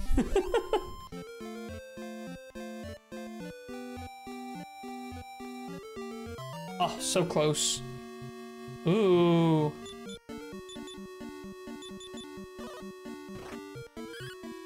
Ow. I'm gonna die. Varia's gonna die. Holy smokes, man, everything hits so hard. Varia, hang in there. No! Varia, how could you do this? Tremendous. And he still has another attack. That's what I love about the Falcon Blade. You miss one, you got a second chance. You know, you get a crit, you've got a second chance. That is by far the coolest part of the Falcon Blade. You could, in theory, do 2 crits back to back. Okay, don't single tile me, please. House of Healing? I need some healing.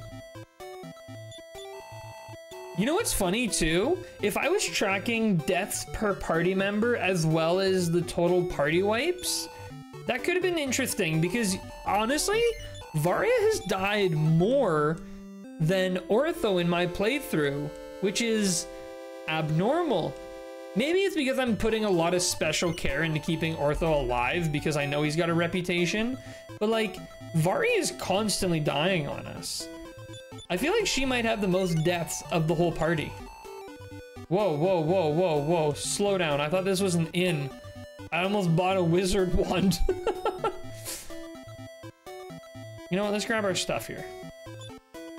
This guy makes us pick his lock every time we want to talk to him. Hello, I've just finished. Yeah, right, so he was like, make sure the princess wears this. Not gonna happen. Or those gonna wear it. I'm pretty sure you can. Falcon sword, water flying cloth, shield. The stay will be 5,000 gold. Oh, and you get a complimentary wand in the morning. Oh, and you don't actually restore any HP. All right, this is is this like the only inn in the game that doesn't actually have the word inn on it?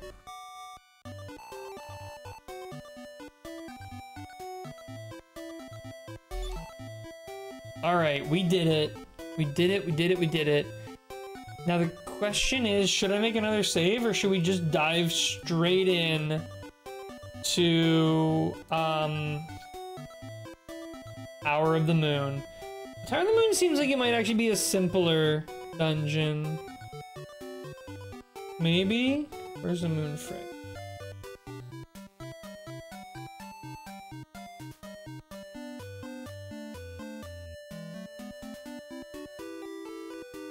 Blind? Oh, right there. M to L, L to K, A to H, H to G, G to F, F to A or C. Okay, got it.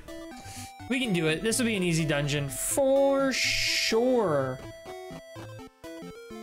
As long as we make it there without dying. This whole area, we're under leveled here for sure. I don't know if I should be stopping to grind. I don't think so, because even if I get a total party wipe, you still keep the EXP. And like, we're kitted out, we've got the armor. I don't think there's any upgrades left to do. I think everyone has their best in slot, except for the hero who still needs the Armor of Erdrick, which doesn't matter because I'm going to be getting all the cursed equipment as soon as I possibly can. Which is soon. I think one of the enemies that we need is in the path to Rome.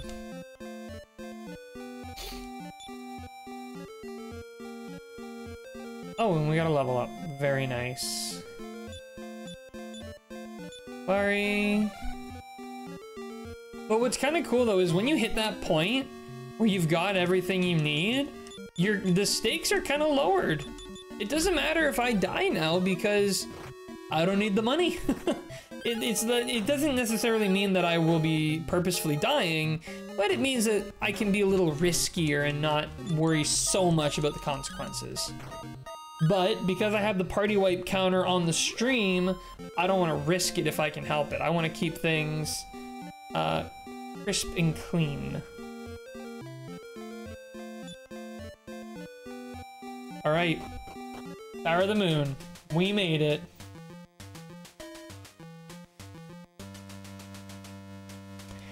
And again, like, I don't mind skipping the chests because honestly, there's not a single chest in this entire dungeon worth getting.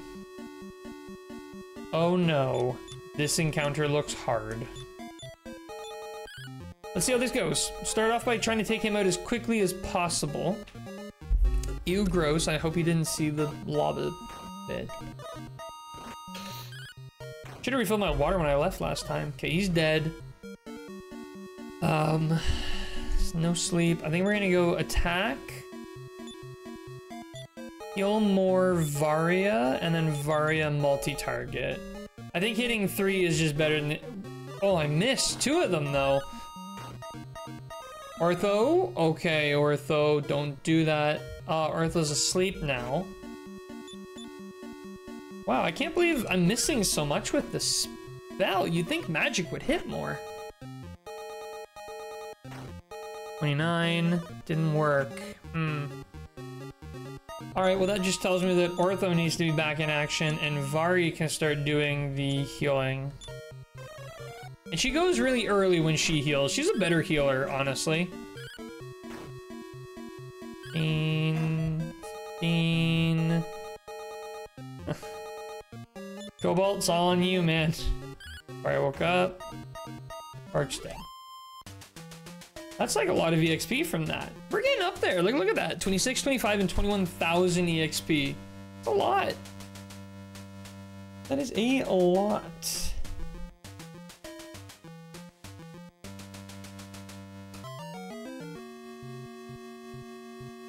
Same encounter, eh?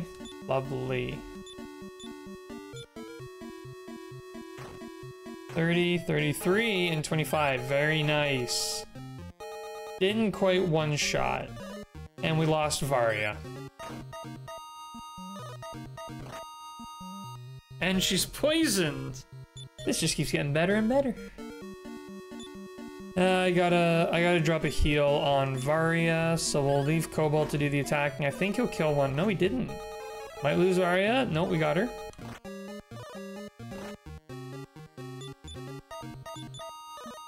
Oh, Varia's asleep? Oh no! I did not realize. Okay, Varia might actually be out the door. I'm gonna try to save her, but we might lose her immediately. Oh, she's with us. Okay. She did wake up that time. Maybe I gotta start using things like sleep and surround. Oh. Really? Come on now. Come on, game. Did you have to? Man, Varia's underleveled. This is becoming a problem.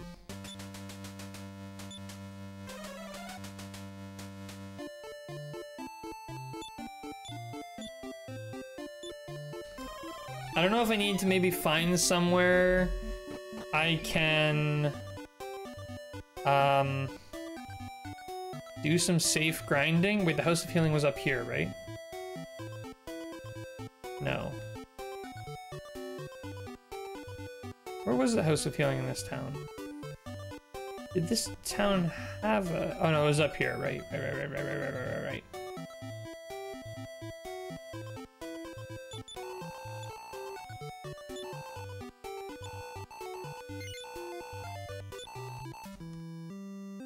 She'll get levels as we go through the tower, so this is not a problem. This is kind of the gameplay loop I like with this game, is you push a dungeon or a tower as far as you can, you leave, heal up, come try again. Wow. Wow! Get out of the way!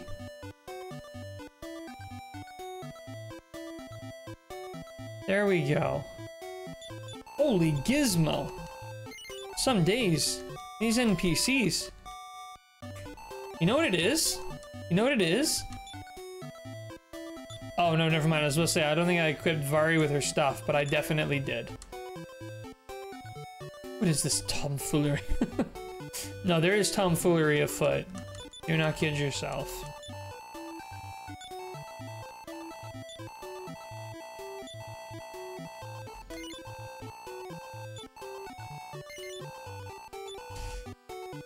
Okay.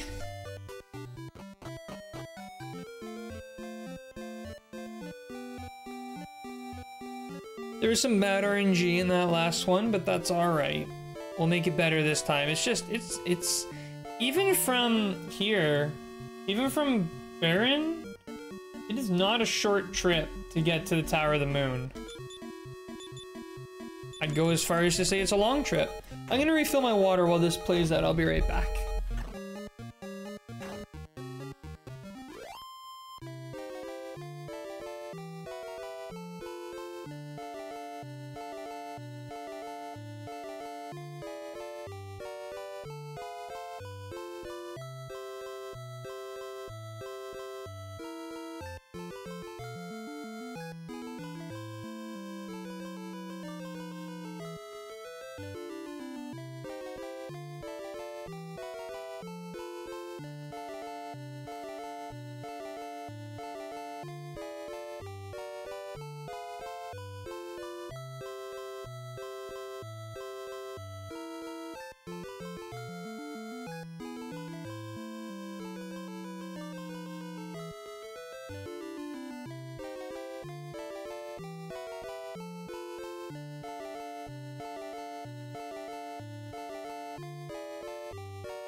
All right, I'm back.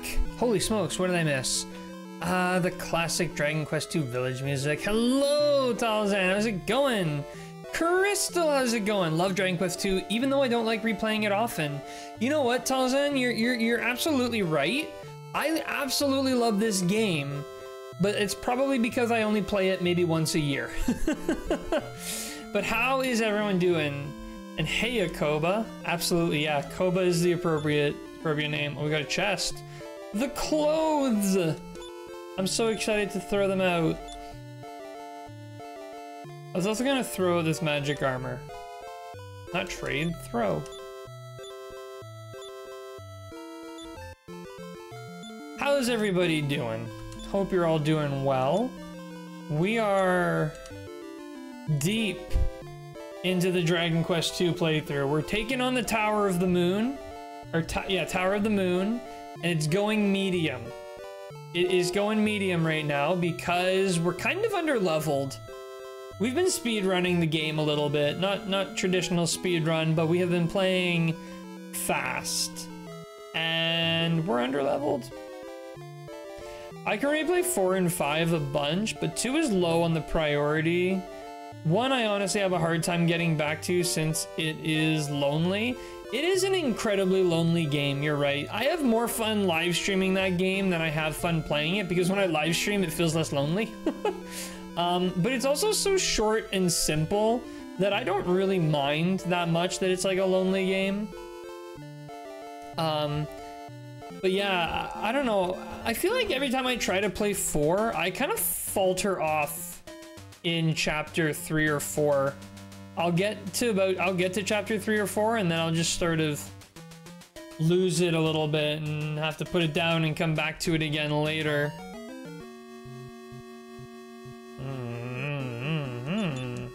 Try doing one of these. Let me see here if I can put this thing to sleep. I don't know, can a hand sleep? Should have put the mummies to sleep.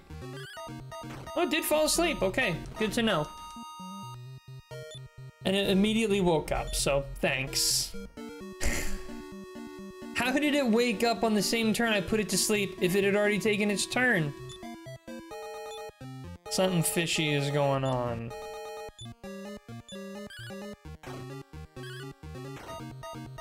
You can see how under-leveled we are through this. By the way, Crystal, I wanted to ask, you've been getting pretty deep into version 5 now.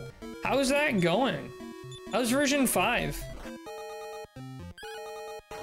Isn't version 5 when they start getting into some of the, like, angel stuff? Like, it's got some very, very similar things to Dragon Quest IX? Oh, it's V6, okay. V5 is amazing. Looking forward to that. I'm actually really looking forward to version 6. I'm nowhere near version 6, but version 5 has been awesome though. How far into it are you? I mean, I don't know if that's even easy to quantify, but the voice acting is incredible. Nice, nice. I'm glad to hear it. 5.2? Okay, and how many patch versions are there? Can zombies sleep? I don't know. Poisoned, thanks. We need you to get closer to V3. Yeah, I know. I gotta figure out version 3 before. I think it goes to 5.5. To be honest, I have no idea. Yeah, no, I know. I need to like finish up version 3 before I can even start talking about anything else, but everyone's asleep. Everyone's asleep. Yes, we need you to get to version 3. I know. We'll get there. We'll get there. Once this game is done, we'll start getting back into Dragon Quest X. I know I said I might do Final Fantasy 2, but not feeling it. I'm really not feeling like Final Fantasy 2. Final Fantasy 1 did not do a good job of selling me on the idea of Final Fantasy 2. Alright, Ortho, heal up. Come on, wake up. We got some zombies to kill here.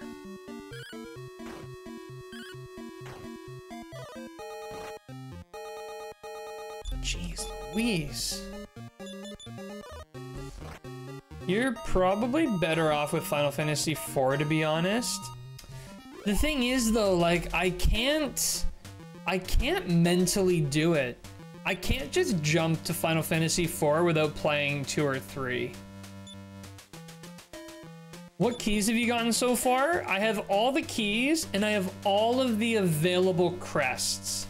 Right now, I'm working on getting the Moon Crest so that I can get the Eye of Malroth, which is why I say I am severely underleveled right now. But I'm kind of taking it on like this because I enjoy the challenge of Dragon Quest II underleveled. It's an interesting experience, and I've played a lot of these games overleveled, so the underleveled experience is cool. Have you gotten the Staff of Thunder yet? Yeah, here, I will go through and show you my kit, right? So I've got Silver Gold Jailer, I've got Full Plate Armor, Dragon's Bane, Sword of Erdrick, Shield of Erdrick, Helmet of Erdrick. I do intend on doing a Cursed run. So I want to get the Cursed Sword, Cursed Armor, and Cursed Shield, but I just don't have access to those items yet. On Cannock, I've got Dragon's Bane, Falcon Sword, Shield of Strength, and the Water Flying Cloth right now. And finally, on Moonbrook, I have the Staff of Thunder, the Dragon's Bane, and the Mink Coat. I don't think she can get a helmet or a shield at all. So everyone is basically kitted out. Like, I've got everything. At this point, all I'm doing is just collecting the items and heading to the end of the game. Are you gonna glitch the cursed gear to make it uncursed but do the damage? Nope, I'm going actually cursed. I want to see if I can beat the game cursed. That's kind of my challenge. I know that there is a bug in the game that allows you to wear cursed equipment and not actually suffer the consequences of the curse, but I just want to go all in. Ooh, will this be our first medal kill of Dragon Quest II? Let's find out. Nope, it immediately ran. Yeah, I only learned about the glitch recently. I didn't know about it until my last stream of this game, which was like 2 weeks ago. So that's kind of cool, but no, I want to kind of take it on. I want to see if it's even possible. It probably is with a high enough level, but I just want to see. Man, this encounter. This is a tough encounter. It burns. Let me see if I can maybe put him to sleep or something again. No, yes, no. One asleep. Tough.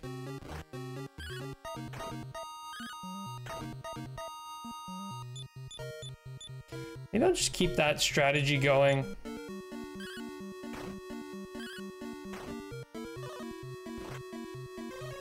Come on, Varya.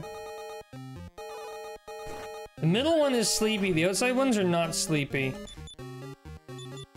Let's go in with the Staff of Thunder this time. So I appreciate challenge runs and all, but Dragon Quest II is definitely one to avoid doing that with. See, but the fact that this game is already hard is like all the more reason for me to take on the challenge. Last time I played this in my free time. Oh, Varya's asleep? I did not know. We might lose Ortho. Ooh, we didn't lose Ortho, barely. We might lose him now, though. There's a very good chance. No, we got him. Okay. Anyways, because this game is super hard, I kind of want to do it just to see if I can do it, you know? Varya is on vacation. She is not waking up anytime soon. Neither is this Hork, though. So, it's a fair trade.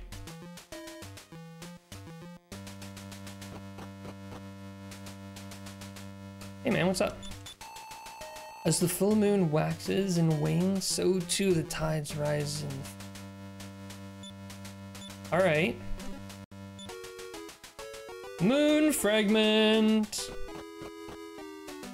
Alright, see, it's that easy. Look at us. 18, 16, and 12. Moon fragment, just like that. Now what? We got the moon fragment. Now we need to get the Eye of Malroth.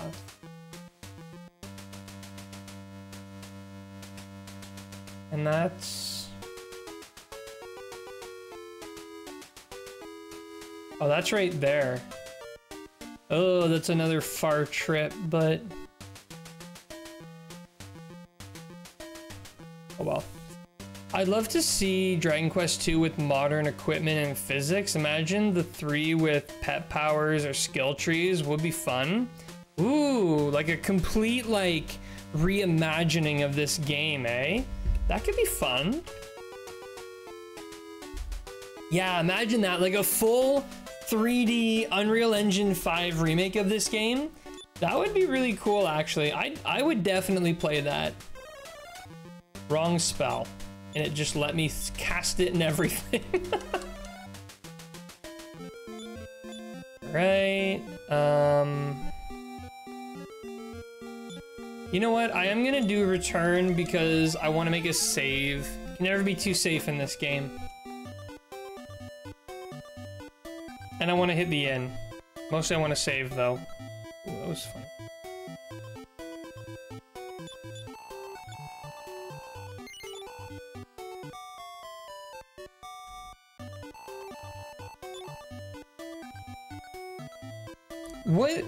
What would you want to see on... Wait, only problem with modernization is that they probably force a romance plot or something. Hopefully not between cousins. You wouldn't want to see Cannock and Moonbrook run off into the sunset together? Not into that story? Not into that plot point?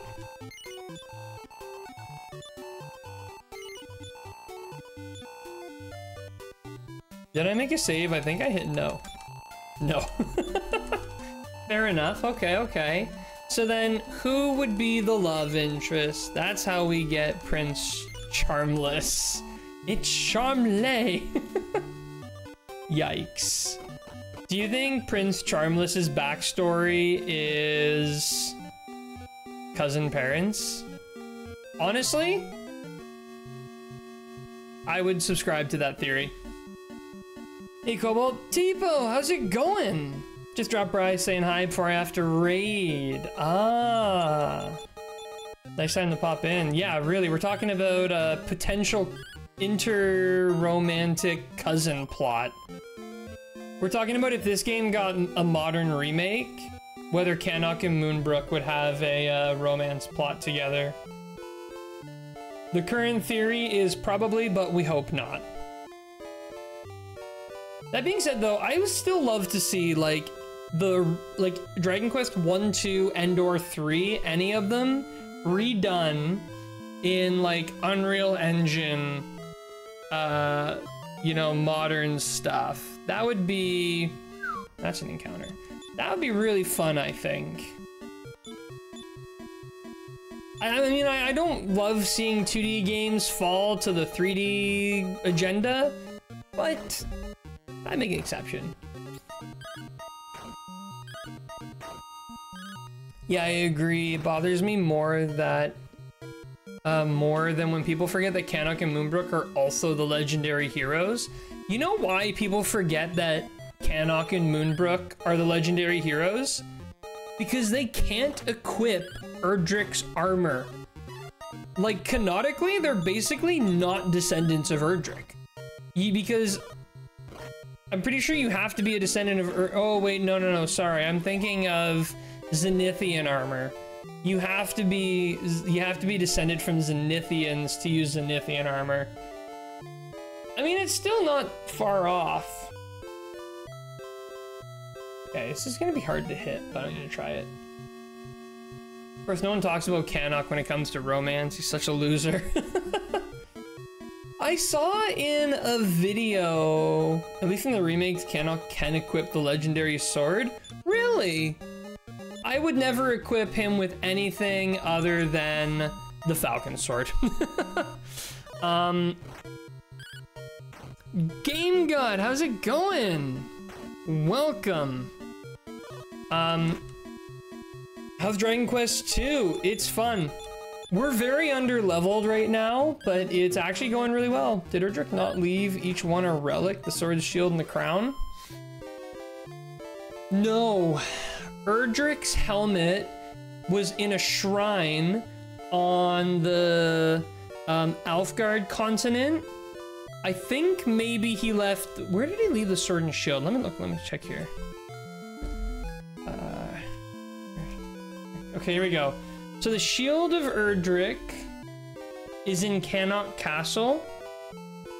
The helmet of Erdrick is on...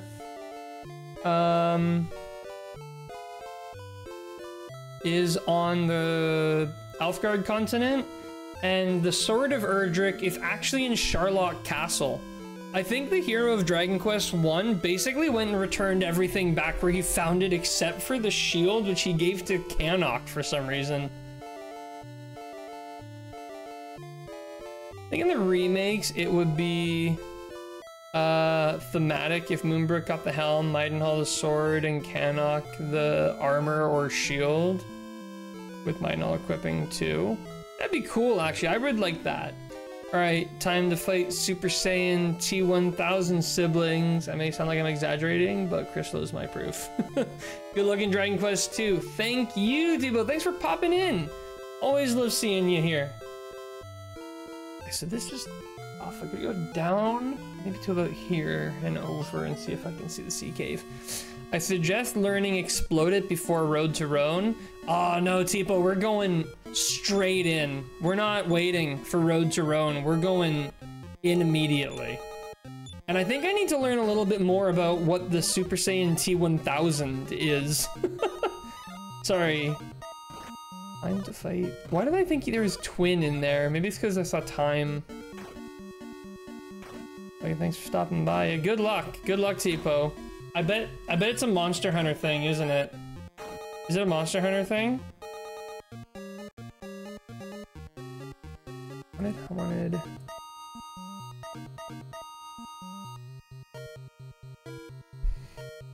Oh.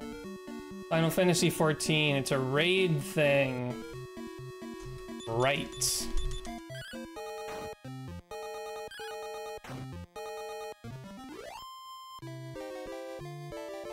What level do I learn Exploded at now that it's been mentioned? Level 19! 7 levels? We'll never get it. 2 goals for this playthrough. Beat the game at the lowest level possible, and also... I don't know if I need to be somewhere specific, but... And also be cursed. You might think I hate myself. I don't. I just enjoy the challenge. Woohoo! We made it!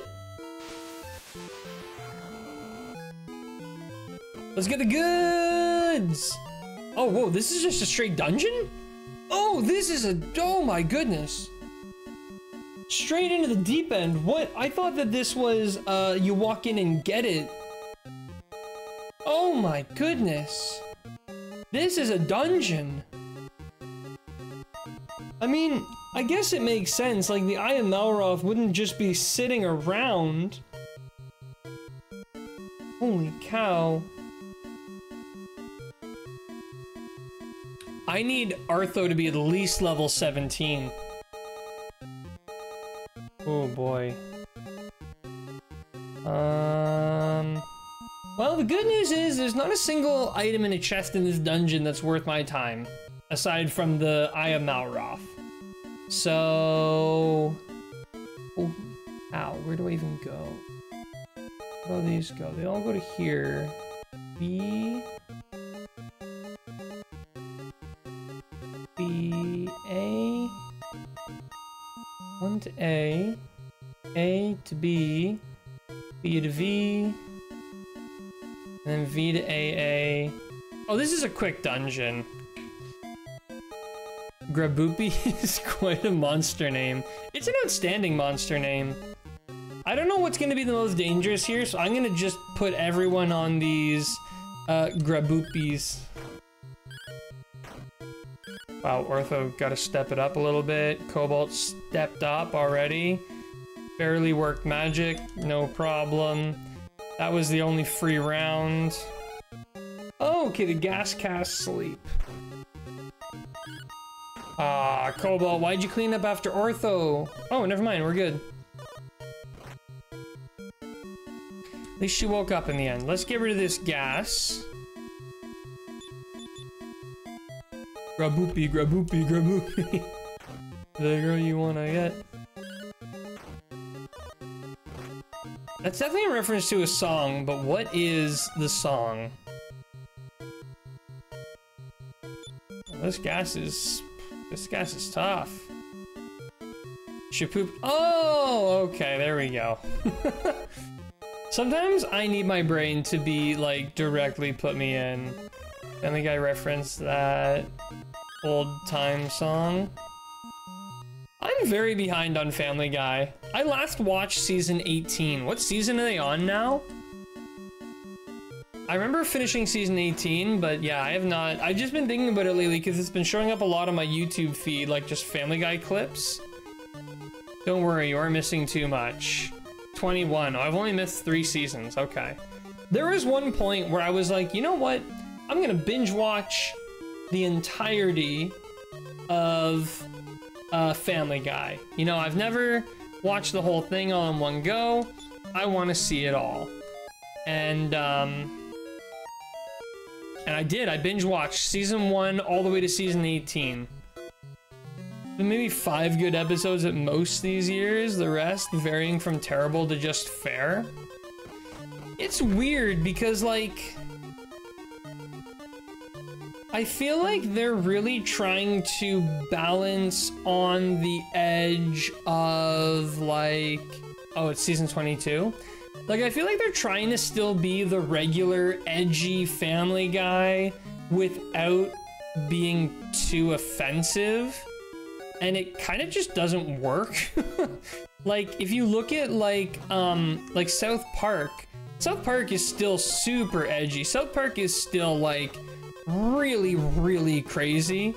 However, they're usually not doing so, like there's always a bigger meaning to South Park. You know, there's always a bigger message they're trying to tell, and they tell it through that very offensive storytelling. Whereas Family Guy, I think, used to be very, like, off the wall with its comedy, and now it's just gotten really soft. Which is kind of sad.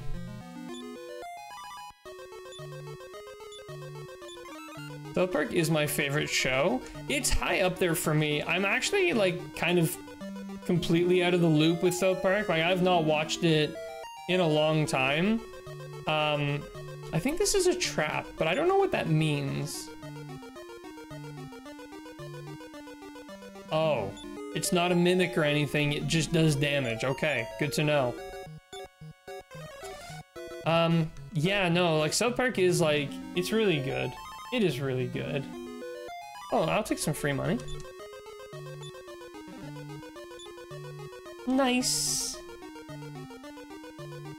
Here. Technically... Okay, yeah.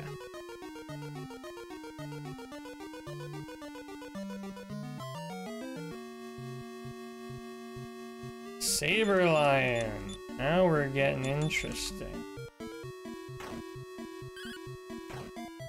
2! Ortho! Gone to sleep. 33 from Cobalt. Wow. Maybe it's time to start pumping out things like defense.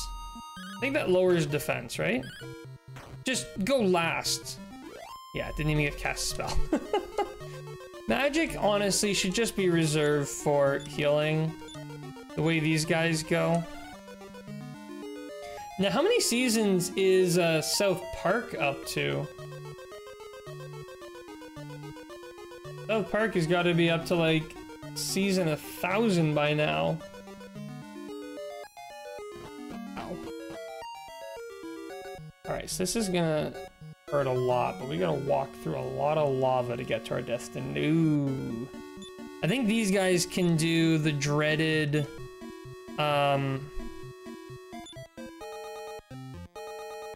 Let me see if I can put them to sleep. The dreaded thing that steals your stuff.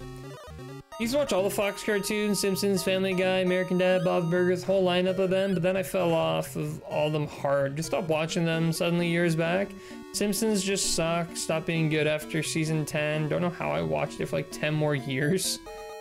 Yeah, I don't know. I think just like the kind of offensive, like a lot of comedy is rooted in being mean to someone. Whether it's mean to yourself or mean to others, a lot of times a joke is rooted in that sort of someone's got to be the butt of the joke. Not always, but a lot of the time. And I feel like that's just less acceptable now. Like people aren't really as tolerant of that offensive, like kind of comedy. But that's what a lot of shows like Simpsons, Family Guy, you know, American Dad, all those shows, that's what they were built off of. So when you stop being allowed to do that, they sort of lose that pillar of their comedy and they just stop being funny. I never really watched American Dad. I tried it a little bit, never really got into it. Same for Bob's Burgers. Like I've watched some. It's kind of a nice background show just to throw up for something stupid to play. Yeah, Simpsons, never really huge on that, honestly. Because again, like I didn't grow up with it when it was good. I grew up with it when it was already bad. So, but somehow South Park is able to keep going and keep being good and funny, despite the fact how many times people have tried to cancel that show. Buzzburgers is working well for me, South Park too, but they do 10 episodes a year only now and occasionally 1 hour specials. I thought that the South Park COVID special was really funny. The new Simpsons have been doing better this season and a few last season. They did a great Death Note parody. Did they really? I mean, there are a lot of different types of comedies. Some like offensive humor, some like dark humor, etc. I think it's also how you do it. South Park does it really good. Family Guy turned into just being stupid humor, to me anyways. Well, I think it's that same thing. Like, they used to have comedy rooted in like that offensive nature, and they had some kind of slapstick comedy, like, oh, look at that, Peter fell down the stairs.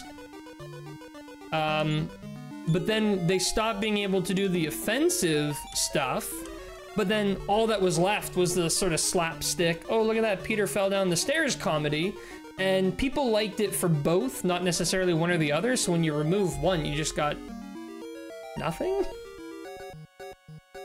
And sometimes they're just not funny. Like, sometimes you just tell a story. One that comes to mind, there was one episode where Lois gets really into fighting. She becomes like a crazy boxer or something. And like, the episode was fine, it was enjoyable, but I look back and it's like, there was nothing inherently funny about the episode. It just sort of was an episode where Lois became a fighter briefly and then stopped fighting because it was bad for her. Uh-oh. Whoa, okay. That's different. This might hurt really bad. Or not at all, we don't know. Oh, not at all, okay. That's doing no damage. Oh, it was weak.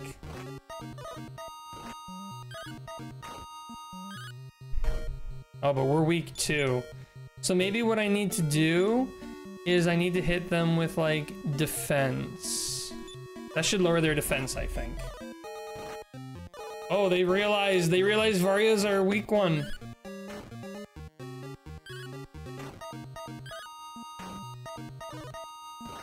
Come on, Varia, take your turn, please. Back.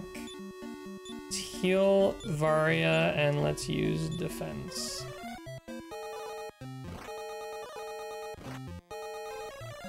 Which Lois Fighter episode? There was an old one where she took self-defense course and became abusive to Peter. Another one is a boxer where she was sort of forced into boxing, but then used it as a way to release her anger at Peter. Oh, the second one. That was the one. Yeah, I think you nailed it. I used to find it good for that reason. Now it's left with just most of the stupid shit instead of the stupid and the what I found good. Yeah. And I think what works so well for like South Park is South Park still like, I think South Park kind of, how do I say it? It like calls it how it is. Like it's very direct. And sometimes when calling it how it is, it's offensive. Sometimes it's not really what people want to hear, but they still brute force through and call it how it is. And by doing so, they, you know, they upset people, but they also share a larger message. You know, they don't just leave it as we're making fun of someone. They're like, we're trying to make a statement on this topic. And I think that's where they do it really well, where other shows kind of fail, because other shows are just offensive for the sake of being offensive. Such rudeness in a wizard's home is not acceptable. Perhaps I should turn thee into a frog. I don't want to be a frog. Alright, that's okay. These guys will be easy peasy. Uh-oh.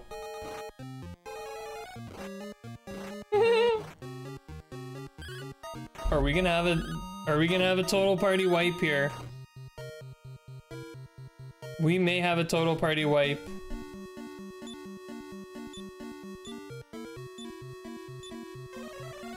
Whoa, this is a total party wipe for sure.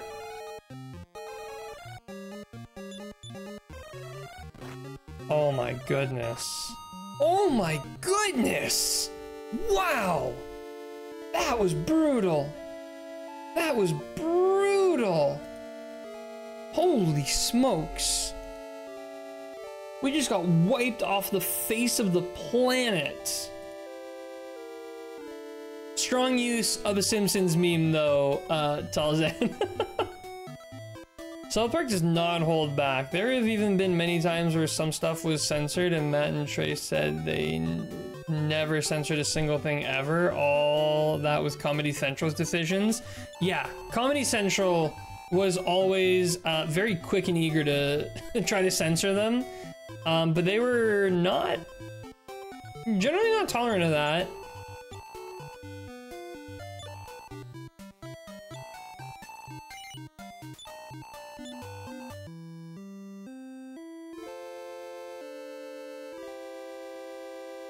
This is a very delicate operation. It may take a little while. No kidding. You know what's funny? I don't even know where to grind in this game, honestly. Lost a lot of money on that death. That was a brutal death. Holy. I honestly can't believe how brutal that just was. I think what we need to do is we need to make a save in Ostra so that we don't have to go as far next time. Although I kind of like this little town. Maybe it's not a big deal.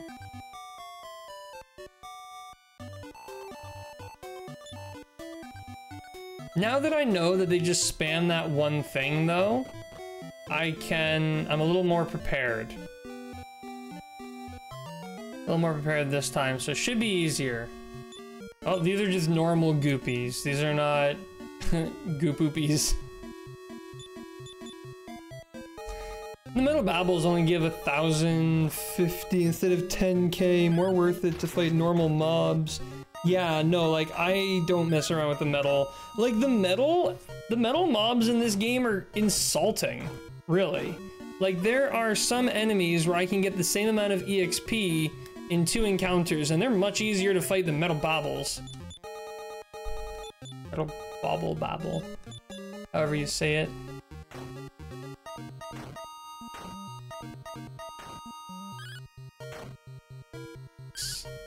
Clean it up, Ortho. That's what I'm talking about. Like, encounters here aren't too bad. 200, the thing is, we need so much, but we can heal right away. 18, 16, 12. Let's go take another shot. Maybe we just got really unlucky. Let's go take another shot at it and see what happens. Otherwise, yeah, I don't know where would be a good place to grind. Maybe near Wellgarth, maybe near Toon, maybe at Barn, right where we were, it was alright.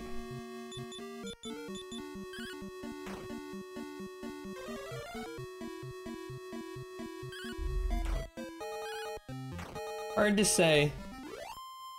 You gotta find that perfect match of like quick encounters, but like you still get some EXP.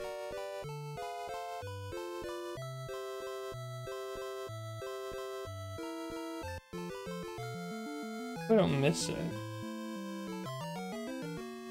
Love your spirit. Maybe we just got unlucky. Let's go again. Hey, you never know.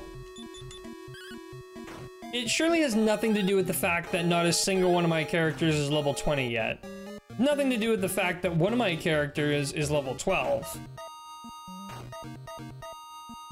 I mean, look at her. She's taking out a whole crew of slugs all by herself.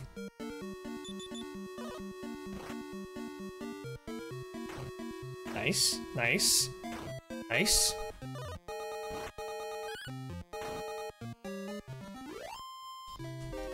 And I think like what's really nice too about like playing Dragon Quest II being as hard as it is, I missed it for sure.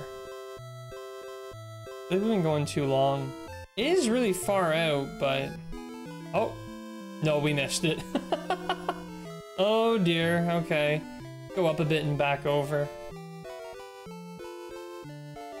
Oh wait, a good indicator will be 1, 2, 3, 4, 5, 6. 1, 2, 3, 4. Yeah, I think it should be about here. If I go straight over from here, I'll hit it. Yeah, there it is. Ah, Ken, what's going on? Welcome. Ken, you just missed our 4th party wipe of the game. And it was a bad one too. It was brutal. It's the kind of party wipe that makes you kind of go, ooh, I'm underleveled. Sorry, what I was trying to say is I'm really enjoying the challenge of Dragon Warrior 2 because I kind of let my character get away from me in Dragon Quest X, and I feel like I'm always really overleveled. Although, with Dragon Quest X's combat, it kind of feels like you're either overleveled or underleveled. It doesn't really feel like there's an in-between, especially because I play as a mage. I basically feel like I'm either getting one shot or I'm one-shotting. I don't really ever feel like there's an in-between. I'm wiped. Tired, eh? You just getting off of work, Ken? Gold Archer tough. See, I feel like in this dungeon is going to be the best place to grind. Like, we're going to be getting the most EXP here. What do I get from that? Oh. Not very much, but it's because he's a gold mob, I think.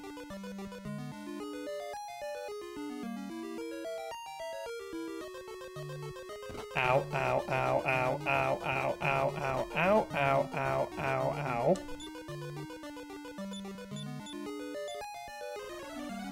Yeah, worst day I worked since spring break? Uh-oh.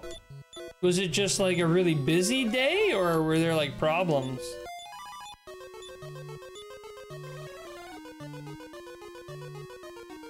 Red Rum Overdose, welcome! Ah, the sea cave. Oh yeah, it's sea cave time.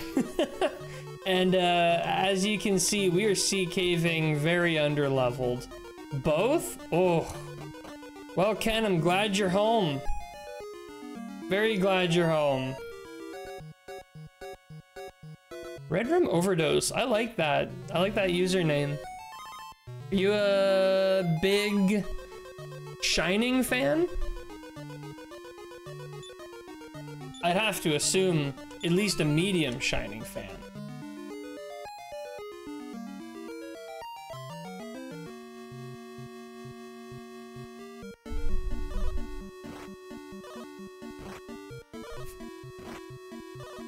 Hello?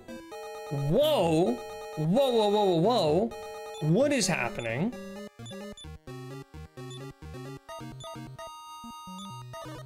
No. No! Oh, come on now, game. Come on now, game! What is happening? Oh, this is... I'm just running. Forget this encounter.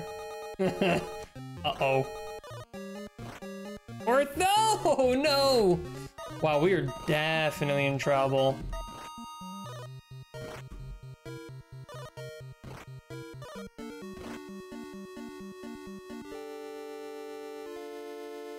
Wow. That was more unlucky than the last time. Upside though, my migraine that's been going for about 3 days finally stopped. 3 days? Yikes, Ken. That's brutal. I love how mean everyone is in this game. I've revived you, though you deserve less. Ow. Brutal. Brutal. Yeah, but I am utterly destroyed. That was bad. That was really bad. Detox. Who do you think I am? Hey, everyone, especially Super Fam, used to watch a friend play the Genesis Shining games, and they were fun to watch, but I've never played them. I didn't know they made Shining games for Genesis. Maybe you just got super unlucky. Let's go again. You know what, Soup? I think you're absolutely right. I think we got super unlucky, and we're gonna go again. Revival. No! Oh! This is not going. I cannot stop misclicking. What is happening? Okay. Revival. Ortho. Yes. We're gonna have no money to revive soon.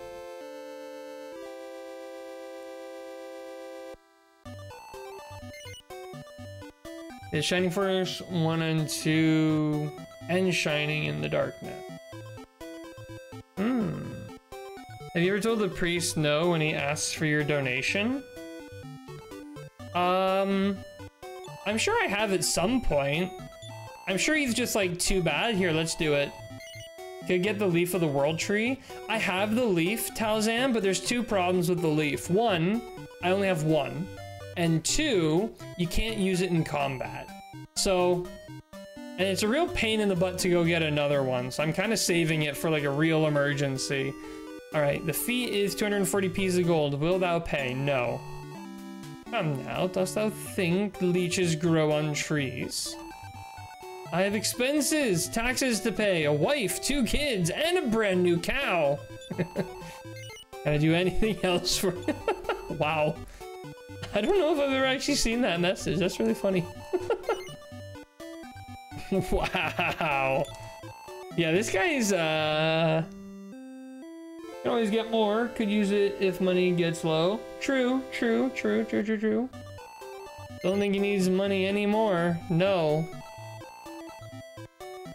No, I've paid him, like, significantly recently.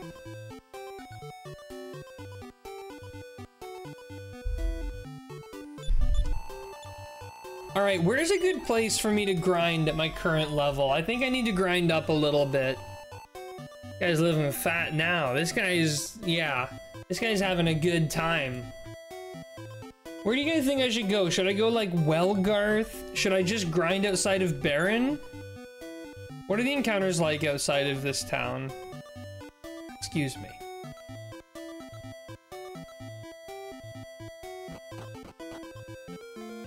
Let's just do like a few run-ups and down here. Baron's good? Okay, let's see how this goes. Wow, the RNG is not running well. Kill the priest's cow. Good idea, actually. If I kill the priest's cow, he won't need as much money. He still has a wife and 2 kids, though, and a mortgage, I think he said. I don't know, that guy was going off on me. He's like, will you pay? And I'm like, no. He's like, I got bills to pay, I got taxes.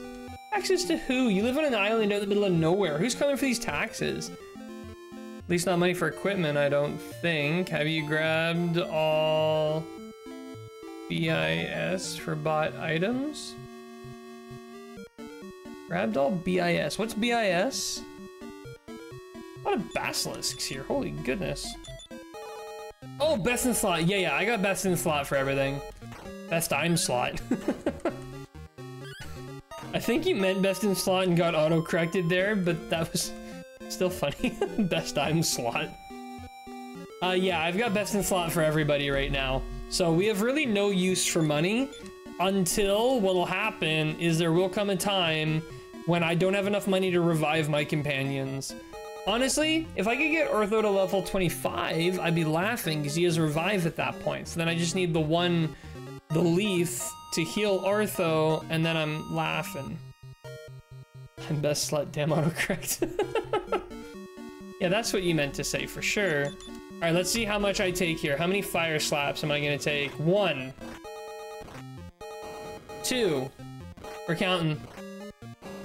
3.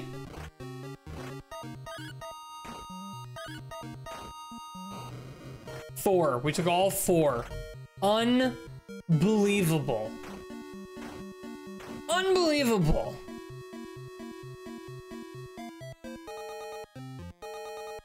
Man, wow, Automod. Automod is great for individual terms, terrible for context. Ignored super fan. Alright. Fight. Heal more Cobalt. Heal more Vari. Wow. Wow! Really? Really? Can I run?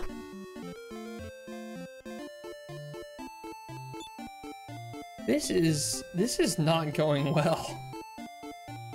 Norsu fam yet flagged Red Rum? That's actually hilarious. Better safe than sorrow, I guess. It lets the truth through. Maybe it's because you had the quotation mark beside the word, so it didn't pick it up. Oh, an update on 10. Wait, when you say an update on X, are you talking about Dragon Quest X or the popular social media website formerly known as Twitter?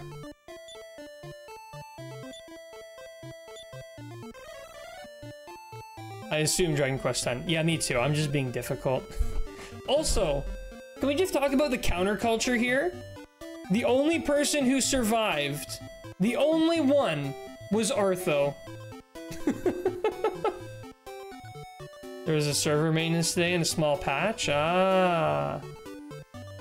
Besides, Twitter is Twitter. So, I love, my new favorite joke is whenever somebody says Twitter, I say, what's Twitter? Or I say, never heard of it.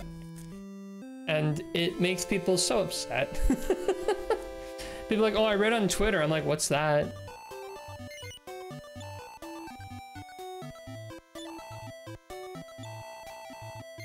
You mean it's not opposite day? Oh, must be opposite day. Wait, isn't the logic of opposite day means it can never be opposite day? Because if it is opposite day, then the opposite of that statement would be that it's not opposite day, ergo not opposite day. And if it's not opposite day, well, then it's just not opposite day. Therefore, it can never be opposite day. It's just always day. Only 90 pieces. Do you have any idea how much money I've been losing lately? You slapped a hockey helmet on Artho and strapped in between 2 mattresses. Immune! That's solid logic to me. Oh, I've put a lot of thought into this. I've put many hours of thought into the legitimacy of opposite day.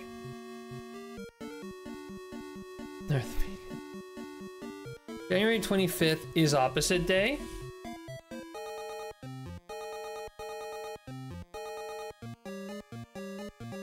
Wouldn't that mean that like October 52nd is actually opposite day? Wait, let me look it up. Official opposite day. I nearly knocked over my water again.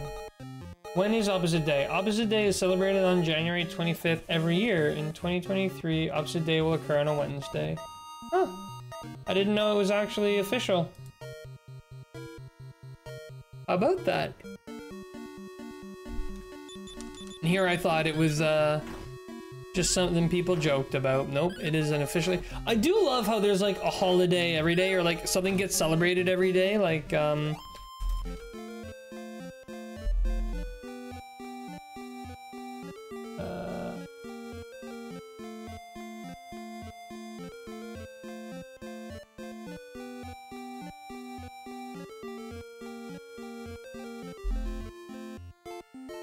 what would you call it? Like, what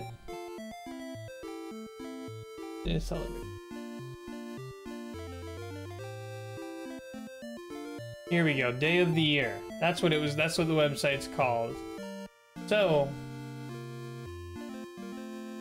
today, which is Sunday, October 2nd, is National Mega Dogs Day, National Wombat Day, National Nut Day, National Smart is Cool Day, International Stuttering Awareness Day, National Mother-in-Law Day,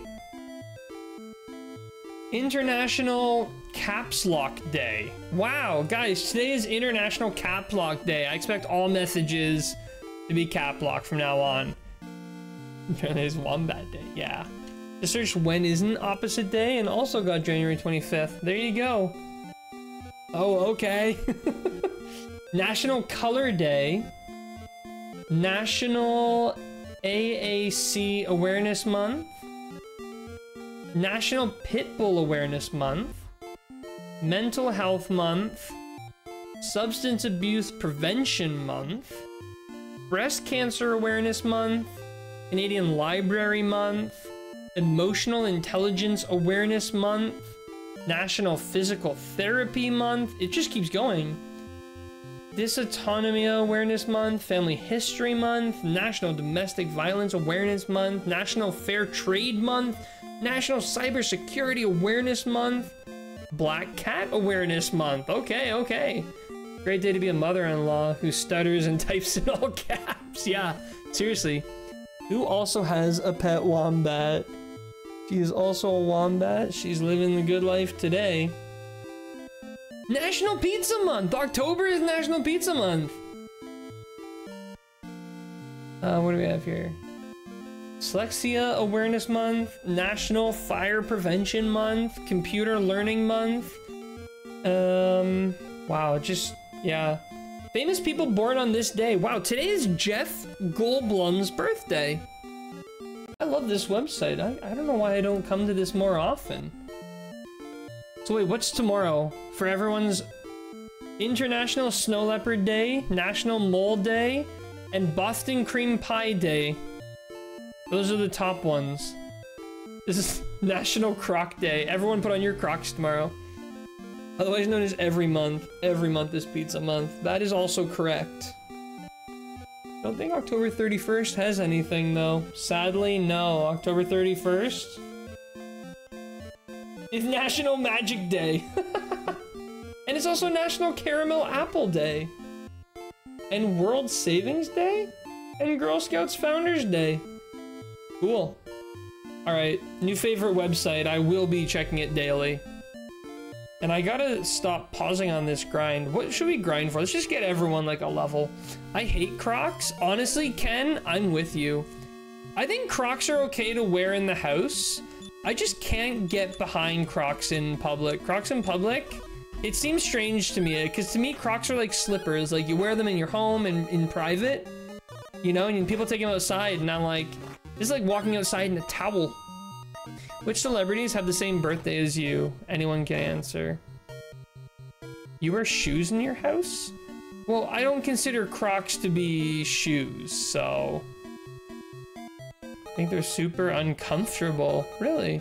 My birthday is Dragon Quest Day, May 27th? Nice, Soup! Let's see, what celebrity has the same birthday as me? I know, but I don't know. Let me jump ahead here. So,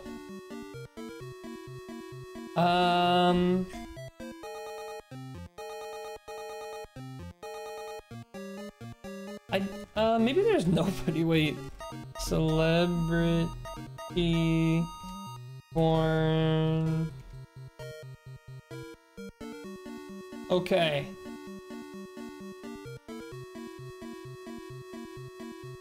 So here is everybody that I share a birthday with. There's a lot. Okay. Michael Jordan, Ed Sheeran, Paris Hilton. I'm just looking for people that I actually know.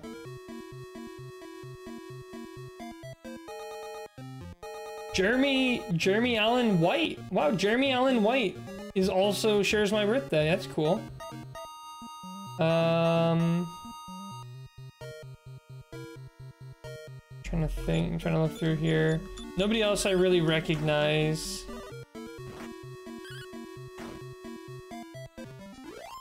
A lot of people, but February 18, February 17. House shoe exists. I usually wear flip-flops or moccasins.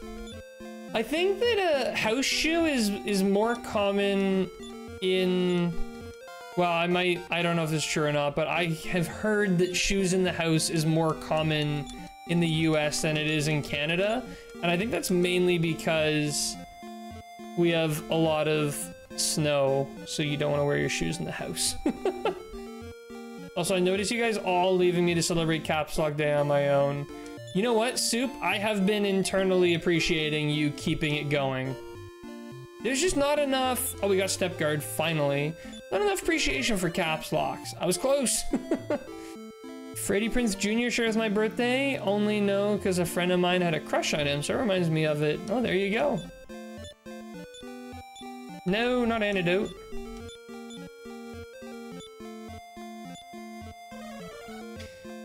It's on January 22nd.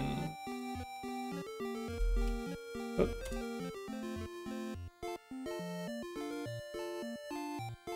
So, January 22nd, Kyle Rich, Shiloh Nelson, Fousey Tube,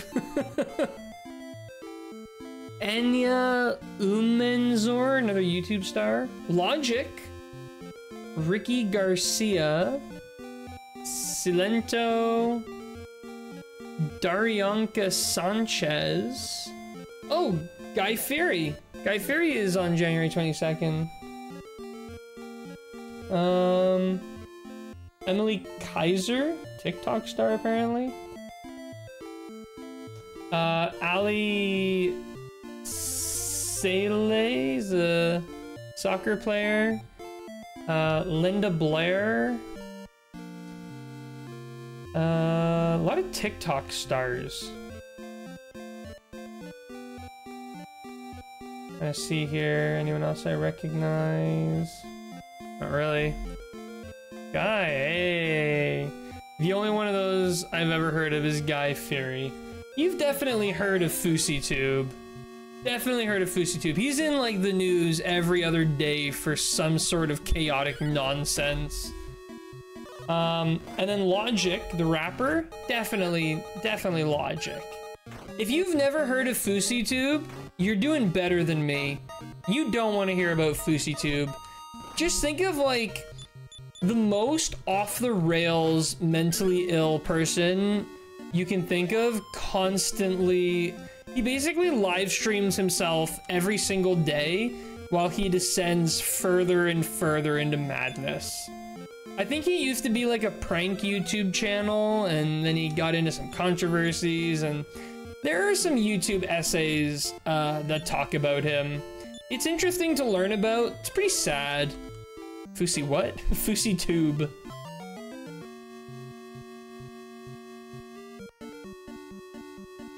And these basilisk encounters coming in hot.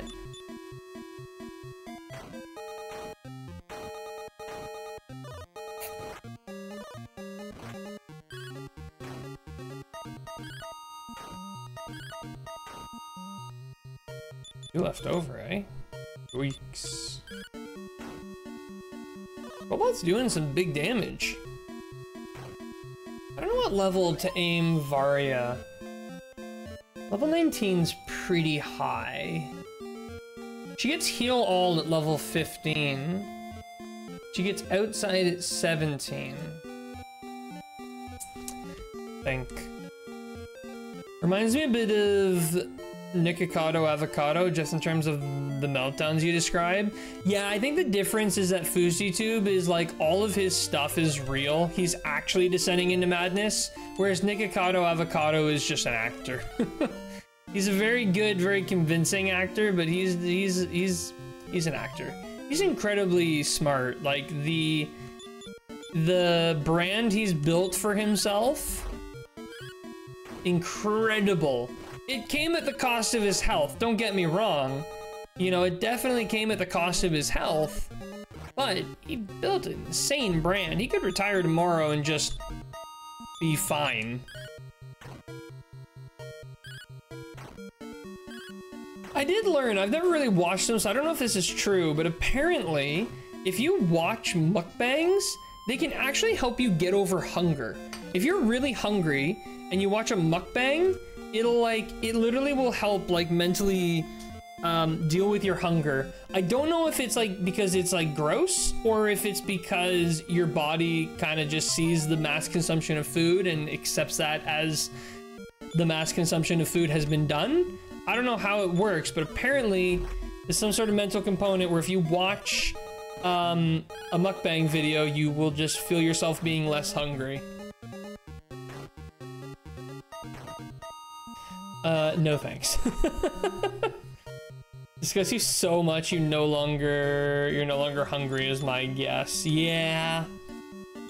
I mean, people watch it. People like it. Otherwise it wouldn't be there. You know, same with the ASMR videos. They make me so uncomfortable. They make me so incredibly uncomfortable. I can't even describe it. And yet, you go to Twitch, and there's like 15 channels being promoted that are all that. So people like it. I don't know. Weird. Who got that one? Cobalt, level 19. Maybe if I can get Cobalt to 20, maybe that's when we'll call it. I don't know how much EXP he needs, but the EXP rates here are good enough that with my incredibly slow grinding, we're getting there. Speaking of Twitch, I've tried ASMR vids to see what people are talking about. I literally feel nothing. It depends on the level though, right? You've got different people doing different things. Actually, my favorite, oh man, my favorite,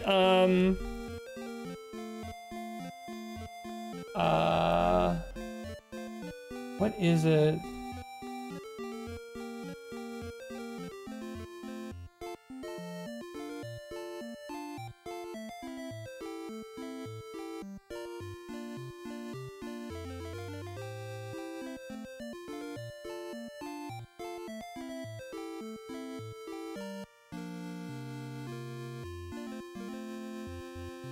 This?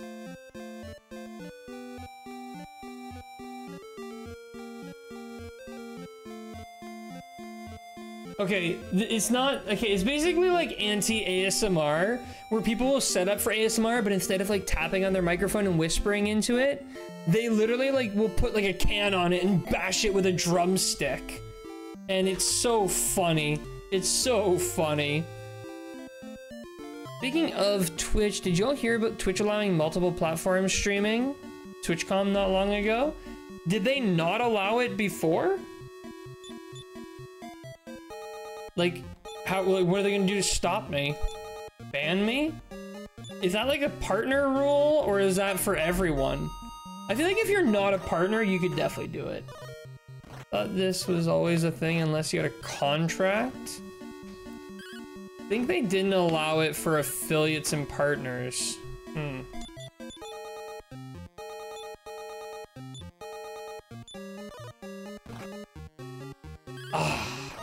Rookie mistake. They didn't allow it for affiliate and partner, but they didn't enforce it outside of partner? Okay. But like, you could probably do it and just like void your contract or something, but like, I think that Twitch just has some exclusivity contracts, but I don't think that they can really enforce that per se. Like, I don't know how they would enforce it. I don't know how they would even catch it, really. Supposed to be a 24-hour content exclusivity thing for the affiliate agreement on the Twitch side? Oh.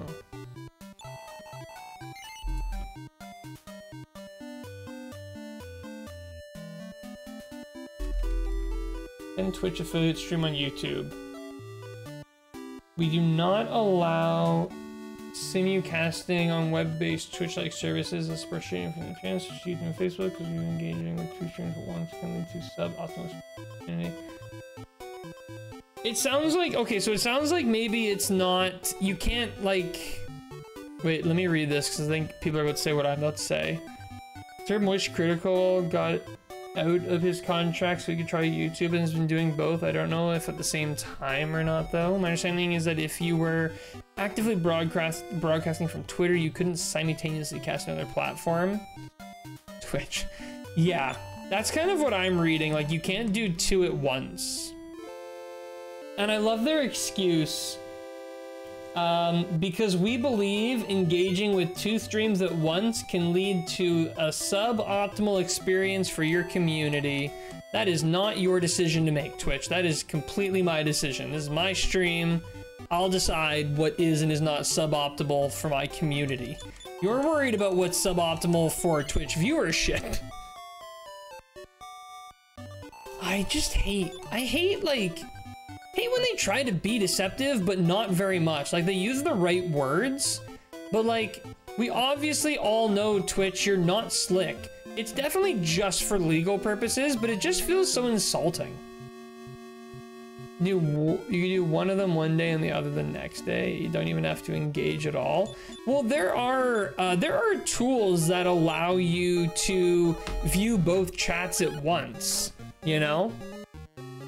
I still think, like, I think YouTube is a great place to stream only if you have a big YouTube following. If you don't have a good YouTube following, then streaming on YouTube makes zero sense whatsoever. Because you're literally just, like, you're just, wow, words. Your discoverability is zero.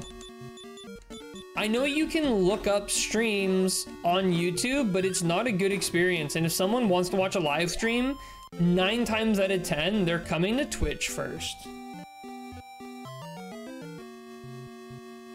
And even though Twitch has like competitors all the time, nothing changes for small streamers. For small streamers, it still remains, Twitch remains the best place to stream.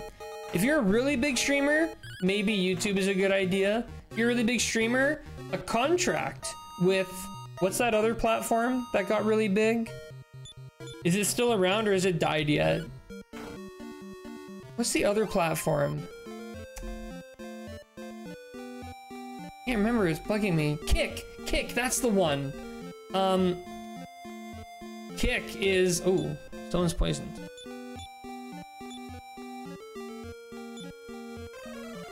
Kick is in the process of dying because of the gambling stuff. Didn't I predict this when Kick started? I predicted it would die. I didn't predict it would die because of the gambling stuff, but I did predict it would die. And it's like, it's the same. And you know what? My theory was kind of right. My theory is the reason why every single streaming platform that comes live as a competitor to Twitch, the reason why all of them fail is because the only thing they focus on is signing contracts with big streamers. And quite frankly, that's just gonna suck. For like, your average viewer is not going to, like, how do I explain this? Twitch makes so much money from small affiliates. Like, if you think about it, how many ads do I probably play per stream? Maybe like, well, how many people come in? I don't know. Let's say 10 people. Let's say I run 10 ads, right? Let's say you've got 1,000 affiliates running 10 ads per stream. That's 10,000 ads, right? And those are very small numbers. Now let's start thinking about the bigger side. How many small affiliates are on the platform running ads? Twitch makes so much money from the small streamers. And, you know, they make a lot of money from the big streamers too. but everyone forgets about the impact of the small streamers. And then Kick will start up, sign multi-million-dollar contracts with a few big names, and then they'll make new rules too, like, oh, you can stream gambling and stuff, and then it just all goes downhill. Those big streamers are just gonna want to stream lame stuff like gambling, because when you're a big streamer, you don't have to try. You don't. Just stream yourself gambling on a good contract, make $50 to $100 million in a month, and then just get banned from Kick and move over to Twitch again. Like, it's that easy for them. Technically another, but you can hardly call it a competitor. Very niche and hosts adult behavior, but aimed at adult gaming. Stumbled on it thinking it was regular gaming. Ooh. But yeah, no, like, I don't know. It's well, I don't know. Let me go to kick.com. I'm really curious now. Kick.com. Who even uses Kick anymore? Let me see here. Huge giveaways right now. Late night vibes. And someone my first stream. Slots and casino. Recommended. Hey, it's rough. Just chatting. Fortnite. Browse. Here, let me look this up. Dragon Quest. Who's playing Dragon Quest? Dragon Quest Monsters 3, 0 viewers. Dragon Quest 8, 0 viewers. Dragon Quest Monster Joker, 0 viewers. Infinity Strash, 0 viewers. Dragon Quest 4, 0 viewers. Like, why would I stream on this platform? Nobody's watching. That's a clean search history moment. Absolutely it is. There's not a single, they have like every Dragon Quest game is on here, not a single viewer, not a single streamer.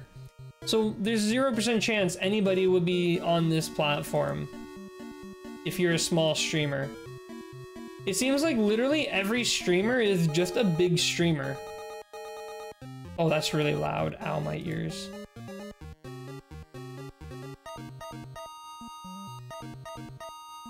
It looks like big streamers and small streamers that got banned from Twitch. Oh, this encounter sucks. Almost want to just run from it. Kick is owned by the same guy that owns Stake.com, the gambling site that used to be prevalent on Twitch, so they get billions of dollars and can buy any streams they want. Ah, fair enough. Yeah, it's just... like, they just basically, like, that's just it. And you know what? When Kick goes away and the next guys come along, the same thing. They're gonna, because we've seen this loop multiple times now, and nobody's learning. They come in, they'll sign a $50 million deal with, what's that guy? The blonde French guy, XQC,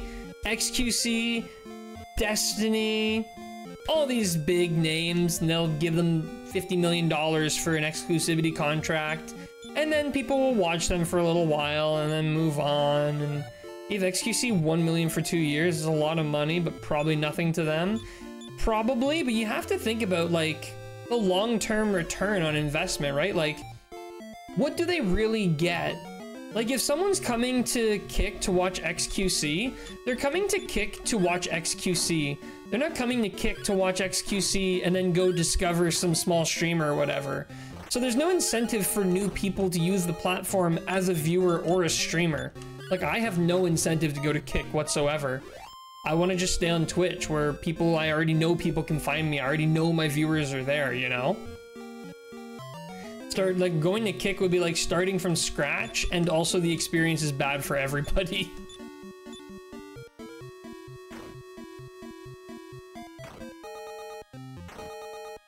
I'm just wondering who the next one's gonna be. Who's gonna be the new streaming platform?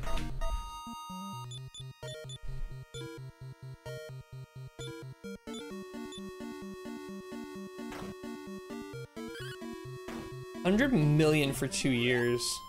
That's crazy. Like, for XQC, he could leave ads turned off. He could leave subscribers turned off. $100 million. Holy smokes. I'm pretty sure I've heard that before, And I still can't even believe it. I can barely quantify it.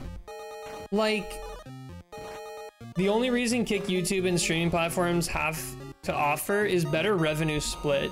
You know what though? That better revenue split only works for big streamers. Like, what do I care?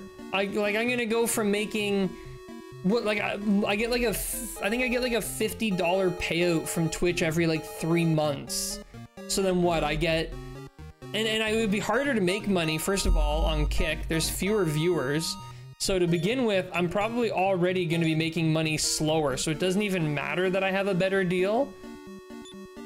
And then what? I get paid out a little bit earlier. I'm still making like, what, like $100, $200 a year?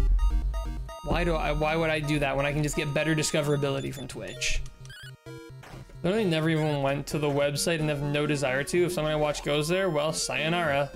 All right, Soup, noted. I will never go. I will never go to Kick.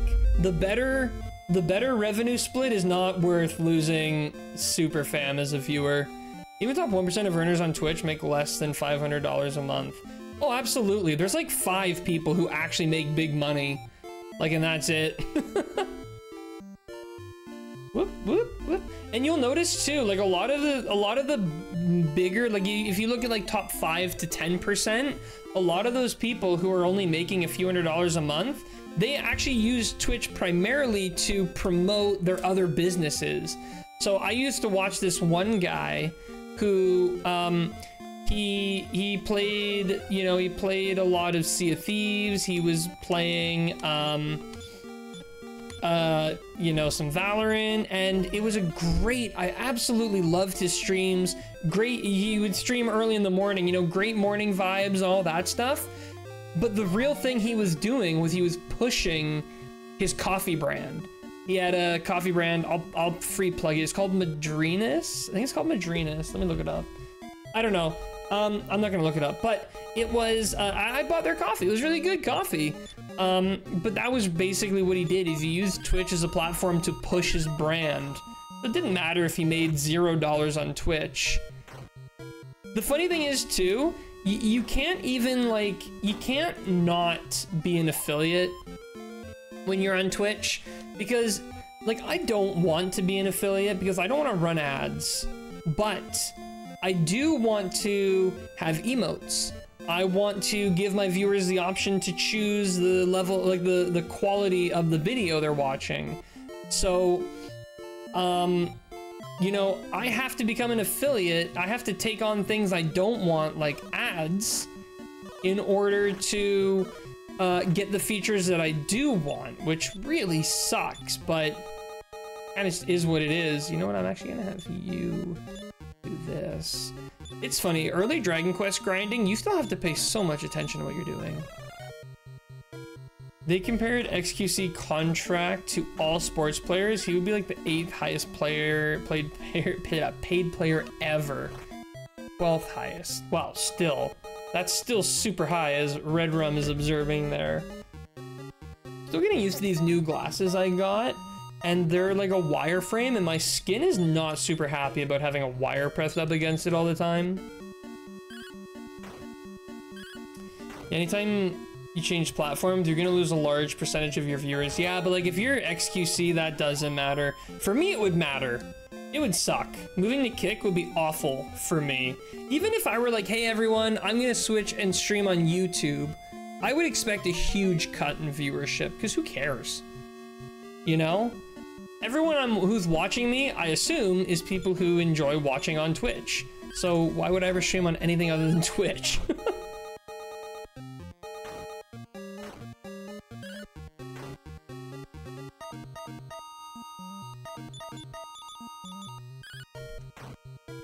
I need to get a side brand. Maybe I should start my own coffee brand. That'll be my thing. I'll do coffee too. And everyone can, you know, I'll make like $2 a month from Twitch, but I'll make like $12 a month from the coffee. That's the plan, that's the play. Everyone loves coffee. I mean, I would be annoyed, but I'd follow you to YouTube. Aw, Ken, that's so nice. I would not expect you to. I probably watch on YouTube only because I already have an account. Fair enough. I don't drink coffee. Man. All right, we'll have some tea options. We'll do tea as well. And follow as well. Oh, Crystal, you guys are all too nice. You don't have to worry because I won't switch to YouTube. I just use YouTube for archiving my videos. That's all. Coffee has to be super potent since it has to keep you up. Yeah, through my boring streams. I'm kidding. You know what I found out that I didn't know? I learned this years ago now, but it kind of surprised me, and it still does. Apparently like a light brew, or like a, you know, or light roast, sorry. So you got light roast, medium roast, and dark roast. Apparently light roast has the most caffeine out of the three. Apparently dark roast has the least, which I thought was very funny and interesting, because dark roast, it sounds like this is the coffeeiest coffee. You know, the more it tastes like coffee, the more caffeine. 0%, not true. Completely false, apparently. So now, and which is kind of funny because my favorite, and I think currently my all-time favorite coffee, I've tried many different coffees and there's two that are my top two. Top flavor of coffee that I love the most is Starbucks Blonde Roast. Starbucks Blonde Roast is delicious. It's $20 for a small bag of it, which sucks, so I don't get it very often, but sometimes if it's on sale, I'll treat myself to it. That is my all-time favorite coffee.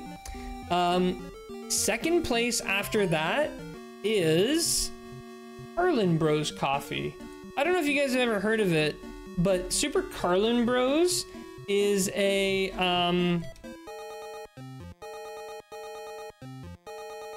the Carlin brothers. They're YouTubers and they talk a lot about like theories on like Pixar and Disney, and they did some theories on the King Killer Chronicle books, which I really love. They do a lot of videos about Harry Potter, which is really cool. So they do all these videos, and they started a coffee company called Carlin Brothers Coffee, and I got their coffee once and it was delicious. The problem is they are US based and I'm in Canada. So for me to get their Carlin Brothers coffee beans, it's $18 for the bag, and then it's like another $18 for the shipping. So it's like, I'm out like $40 for a bag of their coffee. Even if I get like a big bulk thing, it's still ridiculously priced for me to get it all the way out to where I am. So that one is like maybe once a year I'll order, but I haven't had it in years now. I think last time I had it was like 2 or 3 years ago. Like the Carlin brothers, I like the Harry Potter series. My only problem with them is they continue to advertise BetterHelp, despite being told several times how predatory the company is to both clients and therapists. Yeah, I think it's tough. I mean, give them another $18, they'll drink it for you too. It's tough, you know, like if that's the only people who want to advertise you, you know, you got to make a decision, you know, do we run the ad? It's tough too, because they're you know, the people who watch them are anything from like, they got all kinds of ages. It's really weird. They got a lot of advertisers though. They do. You know what, actually? I own, where is it? Yep. I own a Vincero watch because of them. I don't often wear it because I got my Fitbit I wear for tracking fitness, but for special occasions I throw on my Vincero watch. And I bought it on a discount code from the Super Carlin Brothers.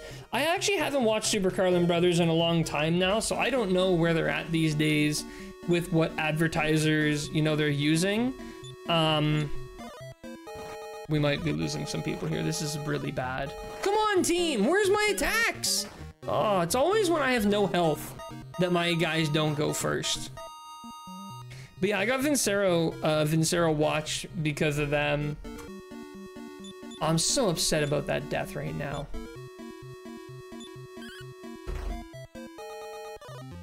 Come on.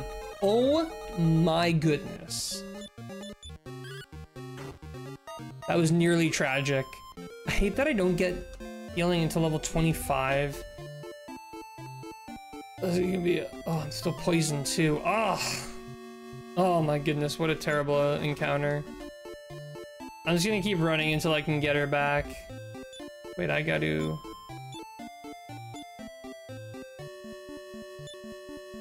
Lower my watch time with them because of that. If the video looks interesting and it's not advertising BetterHelp, I may watch it, but out of principle, I can't give them watch time for BetterHelp. Is it really that bad? I don't actually know very much about, Christmas poison, yeah, I know. I don't actually know too much about it.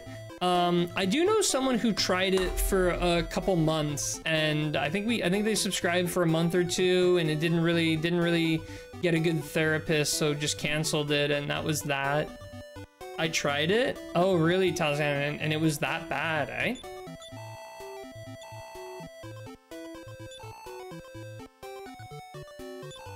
No, I clicked the wrong thing.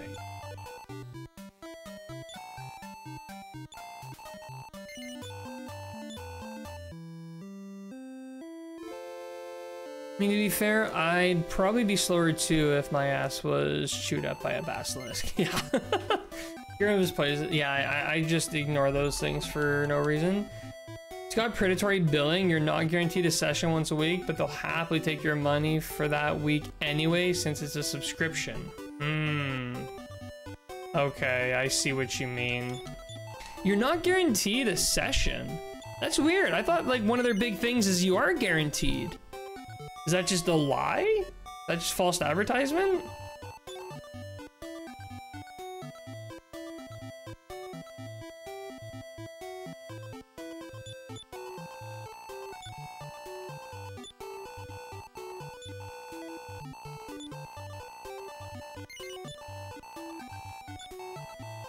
That sucks though. That like, cause like, especially for a service like that, like you'd be preying on people who are struggling, you know, they're already in a bad spot, and then you come in and you try to do that to them? That sucks. You only get one allotted session a week. If you get a therapist that has more availability and try for 2 a week, you have to pay extra for the extra session. Yeah, you know, honestly, I kind of feel like the way to go is just a traditional therapist.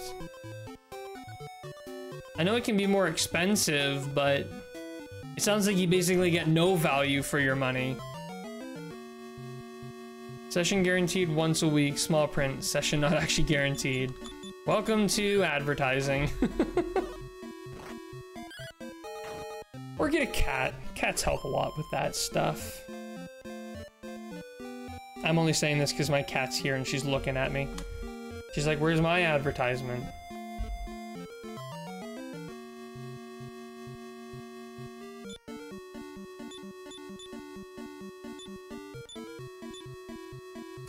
That's what I'm looking for. Insurance covers real therapists, but not BetterHelp. Sadly, therapists are in high demand thanks to COVID really screwing with people. Yeah, you know, it's really sad. I think for what did I see recently?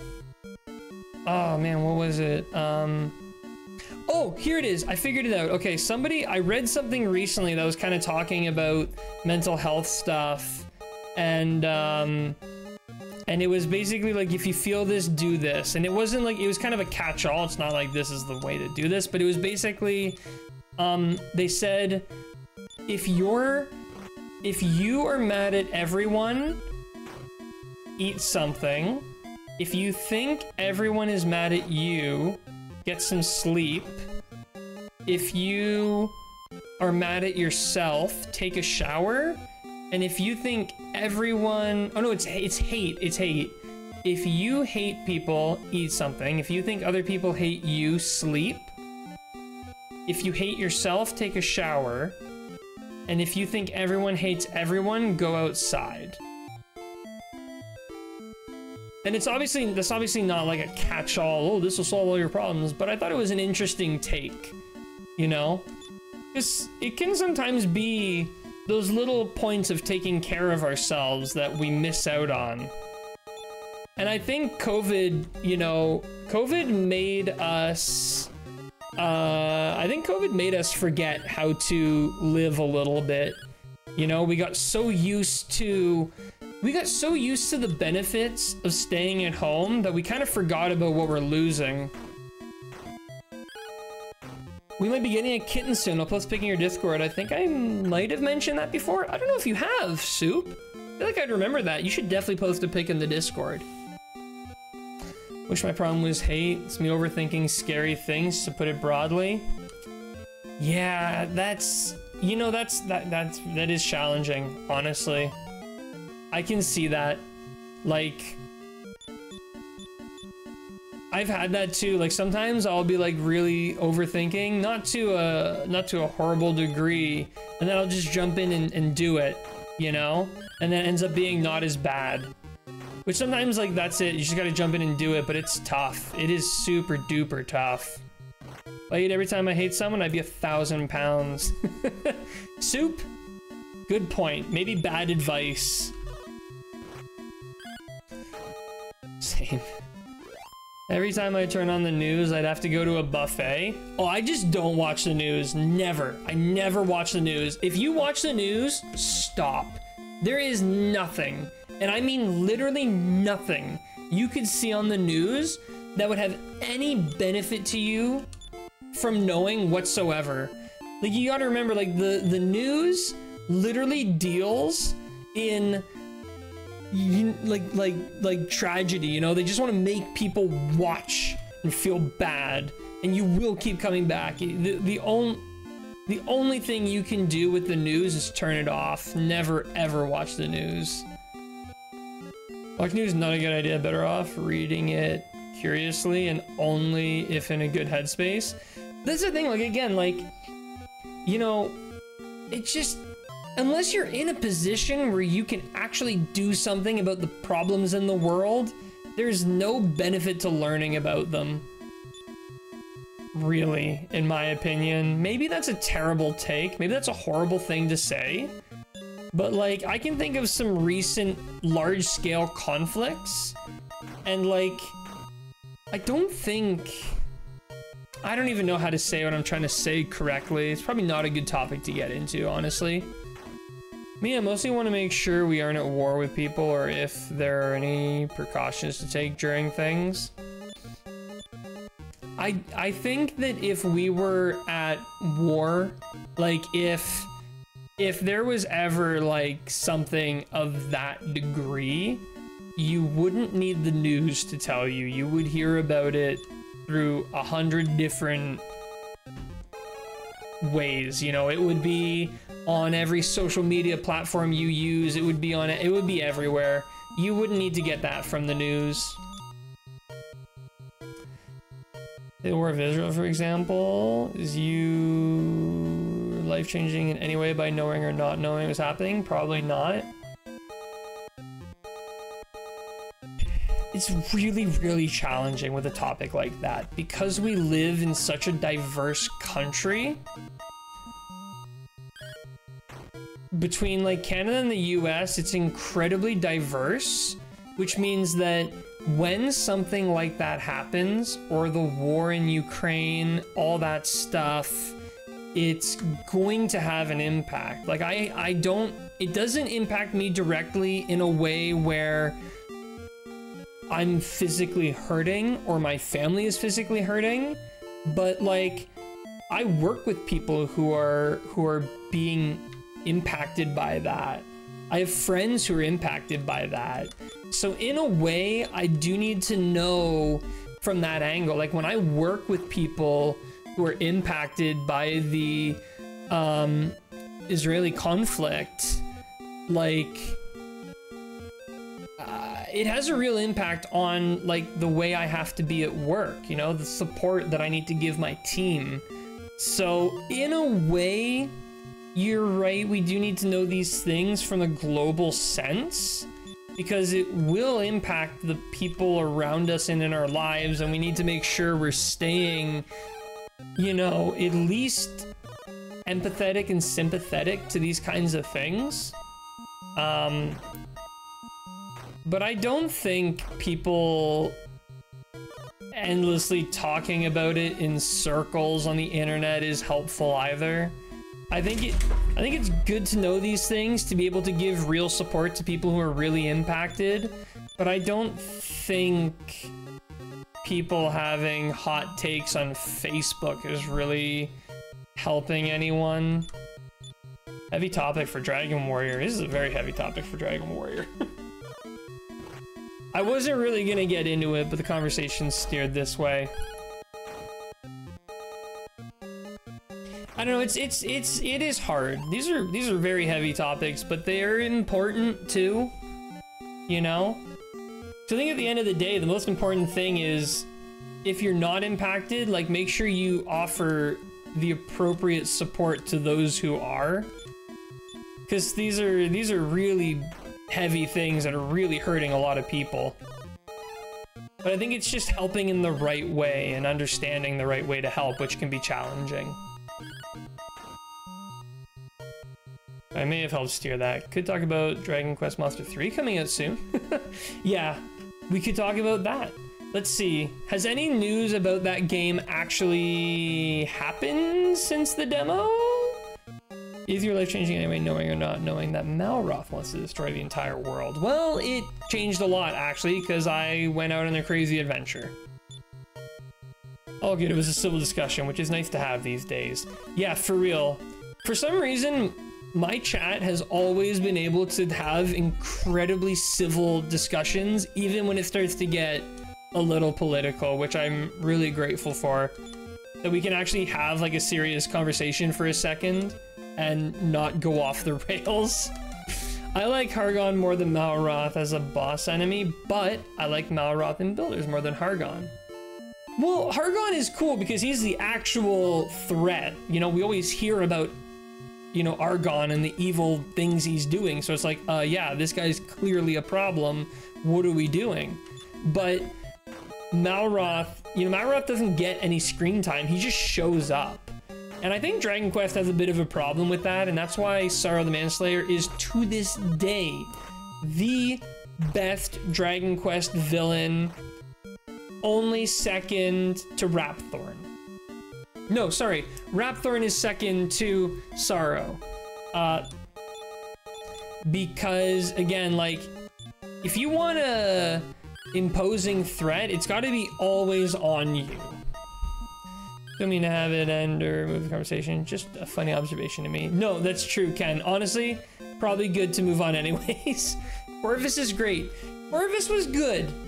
Corvus was good, but like, I don't know. Corvus was good, but he felt like he fell a little flat to me compared to like Sorrow, you know? Corvus seemed like, well, it seemed like the Corvus story was pretty much the Sorrow story, you know? Trying to remember exactly why he went bad. It was somebody was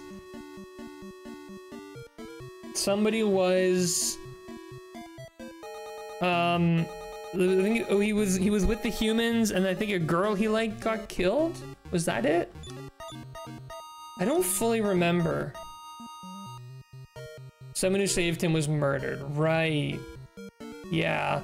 You know what, though? This is what I will say. He was betrayed by the people he was supposed to be protecting. Right. Yeah. Okay. Here's what I'll say. I think Sorrow was a product of the world. Sorrow was a product of, you know, abuse and mistreating and the horrible things in the world.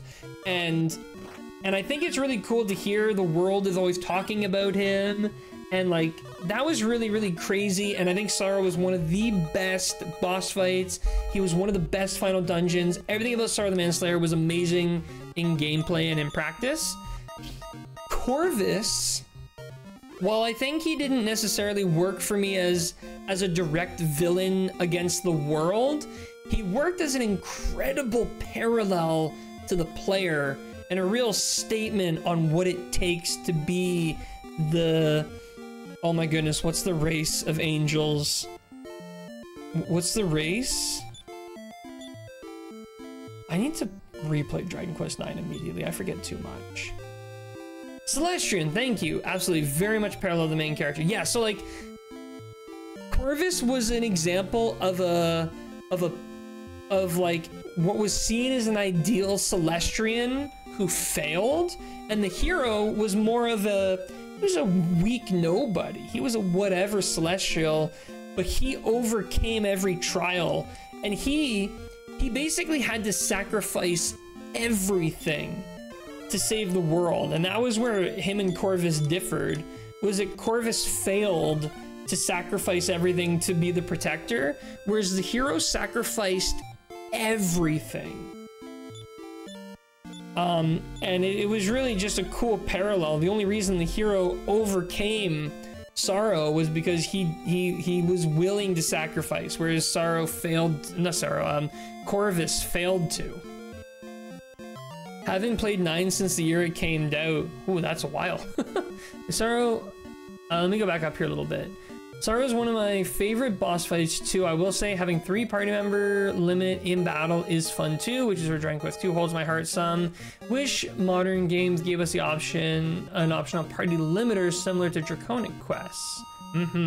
People gave him an evil empire in exchange for their lives. He was in prison for 300 years. Yeah, absolutely. He's very much part of the main character. Celestian. Haven't played 19, same played on release, haven't really done another playthrough. I'd recommend a replay. You know, play on like a DS emulator, speed through some of the slower parts. It's worth it. I really enjoyed playing it. I'm going to enjoy replaying it when we get that far. What am I doing here? I'm lost. So I like to play a lot of other Dragon Quests. Yeah, yep. How many of you yet to play, Ken? So what gaps do you need to fill? Played it in 2020, but not since then. No post-game stuff though. I played through the full main game and then all of the like DLC story bits. So I completed all the story. I didn't do all the collectathon, you know, get 5 of this rare item quests. And I did a bunch of the dungeon crawling, the grottos, but I don't remember what I did it for.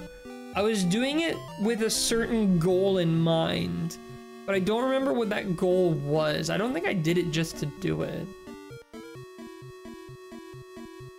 I'm working my way up to a 9 playthrough. It took me a while to start that 6 playthrough I used to do. I really like 6. Dragon Quest 6 was the last, like, truly open Dragon Quest game. They became very linear after Dragon Quest 6. Dragon Quest 6 was super open. Like almost to a misdirecting degree. Like, that game was, so many times it would just be like, yeah, you just gotta do stuff.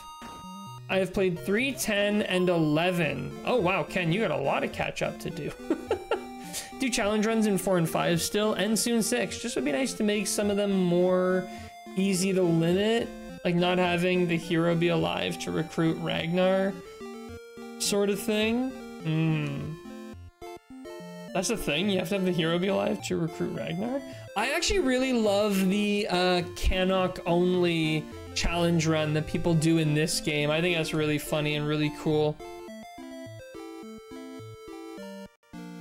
So wait, Ken, what do you think is going to be your next title you play in the mainline series?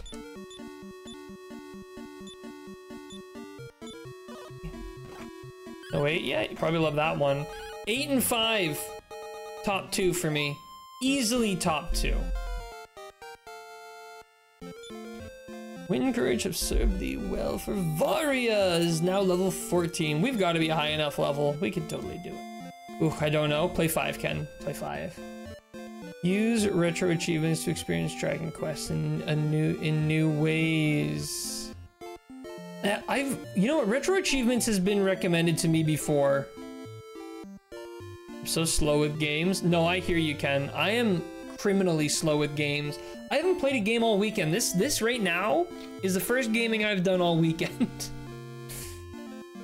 Trying to get into play 9, but 5 and 8 are also great choices.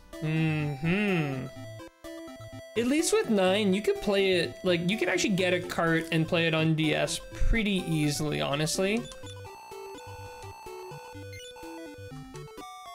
Okay, I need to hit the washroom really quickly, and we're gonna take another stab at the sea cave, and we'll go from there, but I can hit the washroom really, really quickly. I'll be right back.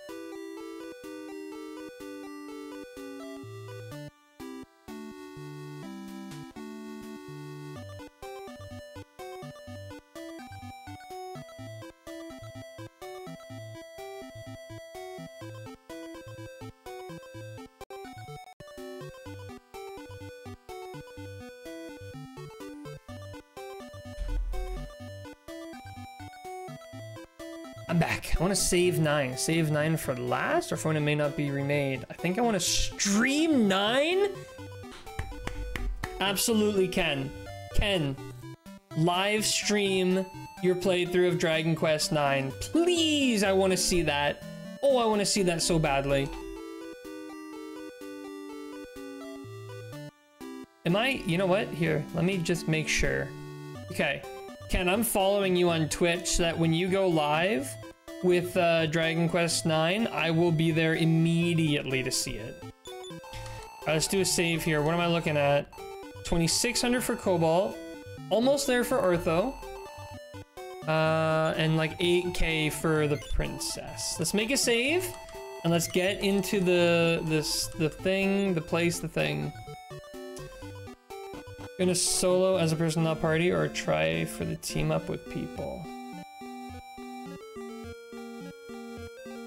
There's like no good way to do multiplayer 9 these days. Won't be under this name. I have a brand account. Oh, Ken, you've got a brand. That's cool. Have you ever shared it before? I don't think I'm familiar with it.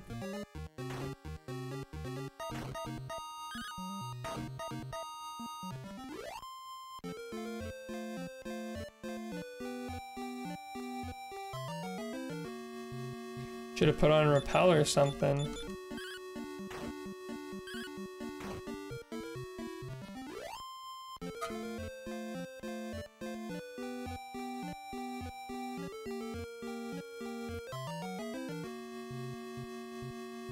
There is a decent way to do multiplayer in 9. My friend wrote a guide for using Parsec.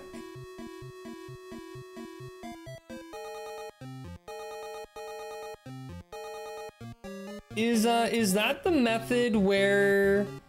Is that the... Okay, that is the method where you basically give someone limited access to your machine.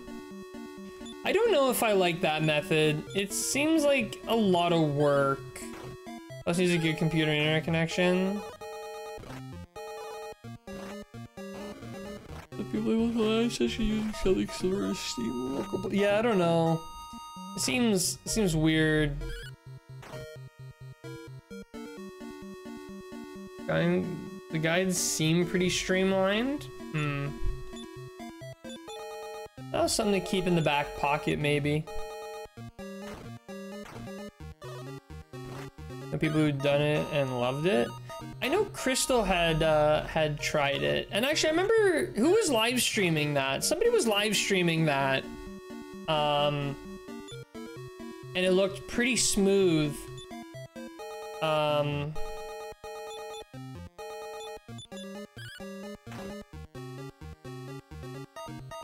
Dukio 3. Yeah, it was Dukio 3, that's right. Okay. This is a bad start. Okay, I'm going fellow Canadian. Indeed. He's also a kickboxer, I believe. Don't have established brand, but I have a name I want to run with. Okay, Ken, okay. I like it. Let me go back. This time I'm gonna use the repel spell. I'm gonna hit the in and then do a repel. He's from Saskatchewan. Oh, he's west. Okay. I didn't know he was all the way from Saskatchewan. I just knew he was Canada. I actually originally found him because he had posted on Reddit that he had live streamed a playthrough of Canuck only Dragon Quest II on the Switch, which I thought was kind of cool. So I had subscribed to him from there, and it was pretty cool. Okay, so let's go here. Spell, Vari, Repel. I don't even know if it's gonna work here. It might not work here. He's active in a lot of circles. Okay, so from here, I need to get all the way over there. And I'm here. I need to go up to about here and then over. And we just keep going over till we hit the sea cave. I don't know. I think the Canuck only playthrough is really cool. I don't think I could ever do it. I don't think I'd have the patience. Especially not when I'm streaming late at night. Oh man. That'd be tough. Ah! Repel has lost its effect.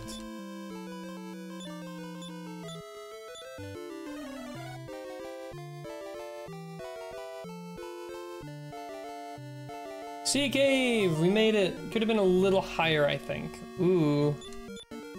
Empyrus and Lizard Fly. See if she can do it. See if she can one-shot him. Ortho coming out strong. She one-shot. Oh, she's one-shotting easy. Full heal makes a full heal makes any solo run against Malroth frustrating. Indeed. Ortho is now 18. He learns another spell at 18? What spell does Ortho learn at 18? Firebane. Attack all enemies with fire. Cool. Is that the one that... No, I have Infernos, which attacks all enemies with fire. Wait, what's the difference between Firebane and Infernos? Firebane is clutch in this one? Okay. Also, I noticed that the water flying cloth, it seems to prevent damage from the floor. Am I wrong in observing that? Infernos just hits an enemy group for like 8 to 20. Firebane hits everyone 25 to 40. Ah, okay. It does. Okay, it does, eh? That's a neat little touch. So there's a couple differences in this. Oh, metal battle. Okay, everyone, ready? Can we get it? We cannot. I don't think I've killed a single metal enemy between this and Dragon Warrior 1. Part of its use, I think Erdrick armor can prevent the damage too, or am I misremembering? I think that's something for sure in Dragon Warrior 1. I don't know about Dragon Warrior 2.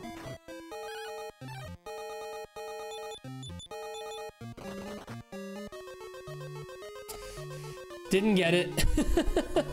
Oh, wrong way. Marathon Metal Battle's experience in the game is criminally low. That's the worst part. They're so much harder to hit, and they don't even give you any, like, reward. Just like, what are we even doing here? Did I not just cast Step Guard? Does that not work here? What? I thought Step Guard worked on all damaging floors. I guess not. Well, don't I look foolish? I cast it twice. No, no, no! This runs over. This runs over before it even began. Oh. Ortho. All his magic. How have I not come across any prayer rings? I can't believe that just happened to me. Okay, team. No, no, team, go first. 19 on the jig. Oh. Oh, they won't die. Oh my goodness, this is the worst. I should start running from these guys only. No! What is happening with these jigs? Yeah, I gotta run from these guys. I cannot fight them. I lost so much MP there. That was really bad. I think this whole run could be over. Wait, does it just make the sound? Oh, it just makes a sound, but we're not taking damage. Okay. Please, please, okay. Thank you. I could not fight more of those other monstrosities. No, please, go first. No, all of you, please. 19 damage, 26 damage. What is happening in this dungeon?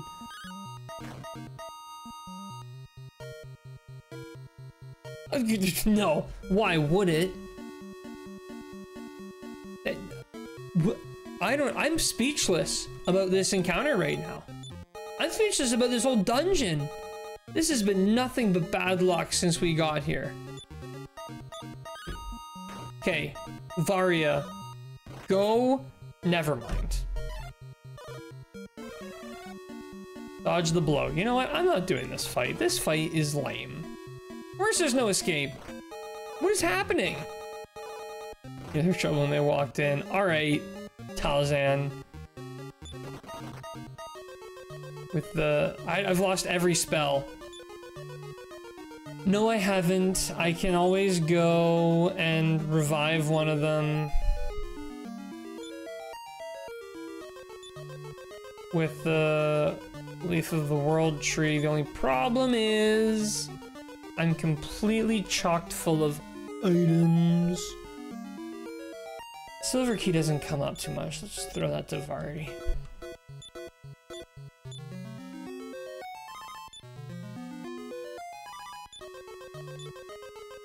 This run ended before it began, and that makes me very sad. I thought we were ready. We've made it all the way to the bottom of this dungeon multiple times. No, one time. Man, that was so bad. So bad.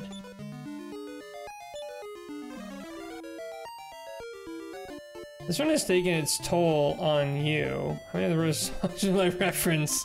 We need a Talzan song reference counter, I think. 5 party whites.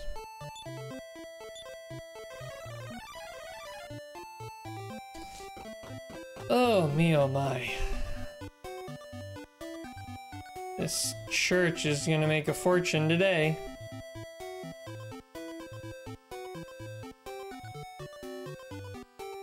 Let me tell ya.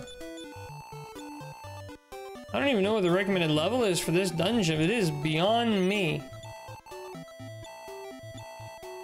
I hate this guy. I hate this guy so much. Why is revival at the bottom? Why doesn't it default select the dead person? Why does he want so much money? Everything about this church is terrible. Then it'd be 20 to 22 for Sea Cave? Don't worry, he hates you too. I can tell from the way he's robbing me blind. Get out of the way. Get out of the way, all of you. Hero coming through. At least we didn't party wipe. We didn't party wipe, we made it out alive.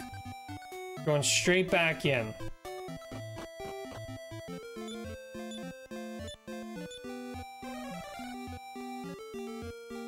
Repel does not work in dungeons, right? I'm almost wondering if I'm accidentally repelling easier combat in the dungeon in favor of taking on significantly harder encounters. How do you feel about the remakes gave Moonbrook Revive 2? I'm mixed on it.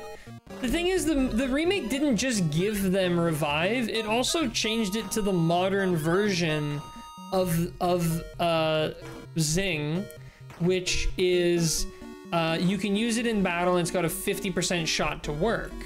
So it's the change that I have a problem with isn't the fact that they gave it to Moonbrook, it's the fact that you can use it in battle, which fundamentally changes how fights work. Like, you think about the final boss, in this version of the game, you cannot revive in battle, and the final boss has the heal all spell.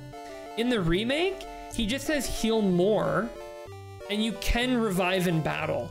That's such a huge difference to the fight. It's so much easier because of that.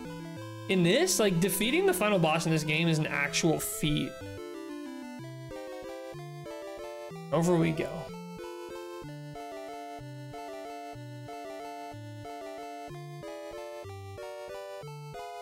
I think for sure this game is still incredibly brutal in the Switch version. The funny thing is, I don't really remember it being that bad in the Switch version. Like, I played this before I really talked to people about it, and I didn't realize it was supposed to be that much harder. It didn't really feel that way. It felt a bit harder, but it didn't feel like astronomically. Yeah, also Moonbrook practically soloed Malroth because his AI was dumb in the Game Boy Color version. keeps buffing and debuffing.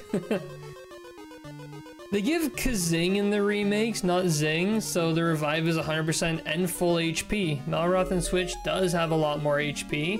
Yeah, but if you think about it, if Malroth can full heal in this game, you could bring him down like 200 health. I don't know what he has, 150 maybe. You could bring him down to 100 health and he does a self-revive 10 times. That's 1,000, or a full heal 10 times. That's 1,000 HP.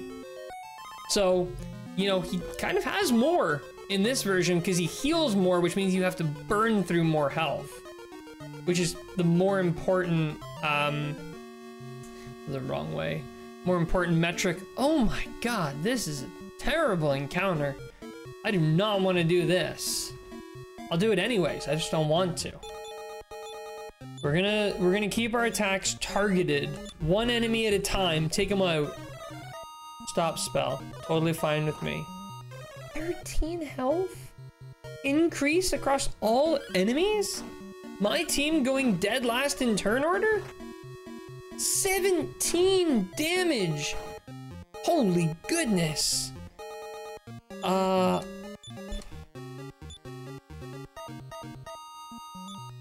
don't know even know, she might be spell blocked, I actually don't know. What? What? Come on, game. I shouldn't have done this fight. This is so lame. Really? Oh no, everyone should fall asleep too. Just in case, you know, we weren't getting beat up enough.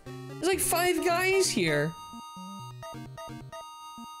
Well, now we try to run and fail. Is everyone ready for party wipe? No? Oh, we're good, okay. Wow. We made it to the bottom of this dungeon the first time we came in here. I think Moonbrook should have been given only Zing since Cannock Survive was basically his best unique thing he had.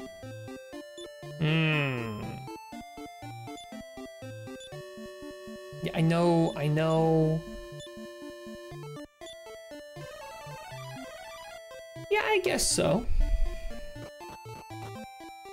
I don't know, I think like just like changing, again, it's like just changing the way healing works is the big change. Like the fact that you can heal in battle is like a completely different game than this.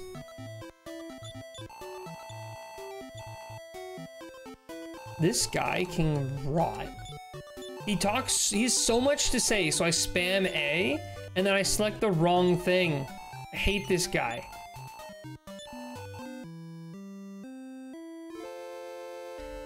Wow, I really thought we would be able to beat this dungeon, but I don't think it's gonna happen. Because I'm like pretty much at my limit. I pretty much gotta like sign out here. I'm thinking I might be making a save and quitting for the night. I hate these guys actually more. Look at them. They are conspiring against me. She walks down a tile. Oh my goodness. Get out of here. Shoo, go. How am I gonna hit the inn? What no!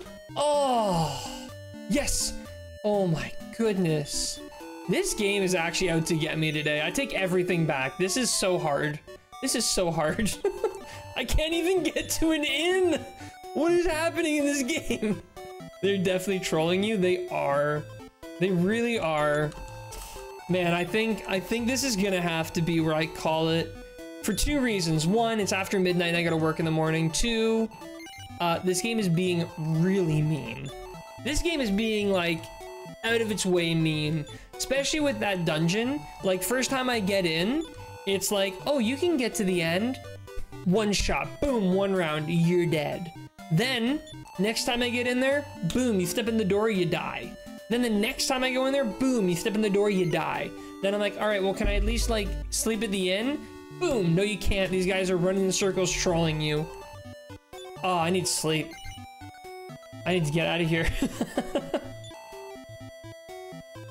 All right, let's do this, and then I'll conclude it over the title screen. Whoops. Well, there we go. I don't know how to do this. Do you allow links? I just clipped you getting knocked out by, oh yeah, please. Redrum, links are totally okay. RNG wasn't even involved. If that wasn't on purpose, nothing in life is. Yeah, no, that was not RNG. This game was actively trolling me. Actively. Violently, too. As Michael Scott would say, that was a hate crime because I hated it. Okay, I want to see this clip.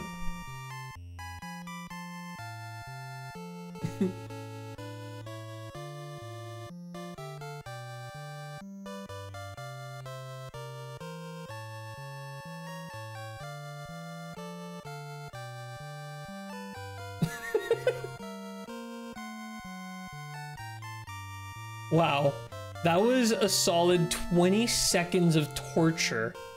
20 seconds of torture. Unbelievable. Let me close the 15 Dragon Warrior 2 quest tabs, or tabs I have open, because it literally takes that many tabs to play this game. Alright, who's live? Who can I raid? Okay.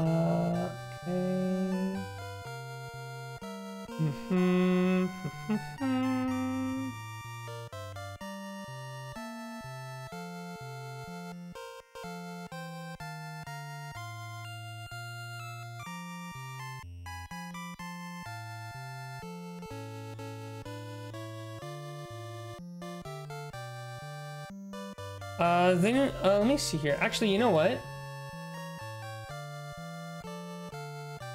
I'm gonna raid Nuichi because he's playing Liza P, and I think Liza P is awesome. So that's where we're raiding today.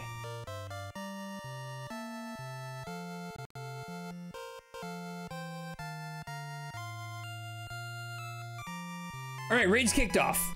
Thank you so much, everyone, for hanging out. Sorry it's been 2 weeks since my last stream. I'm going to try to stream earlier than 2 weeks from now. I'm predicting 1, maybe 2 streams left, which is probably really ambitious because this game is super hard and we're like level 10. But I'm feeling good about it. I'm feeling really good about it. Maybe 4 streams. I don't know. I'm going to try to stream as soon as I possibly can. If I don't stream for a while and you guys are like, what the heck, I want to watch Cobalt, like, ping me in the Discord or something, kick my butt. I get so lazy when I'm doing too much that, like, I need the kick in the butt. So, if anyone ever feels like, hey, I haven't seen this guy in a while, definitely kick me in the butt and, feel the pain. Sometimes do what you can only. If you need a break, it's fine. Well, that's also true. Anyways, I'm kicking you guys all over to Nuichi. Enjoy some Liza P. And most importantly, have a good one.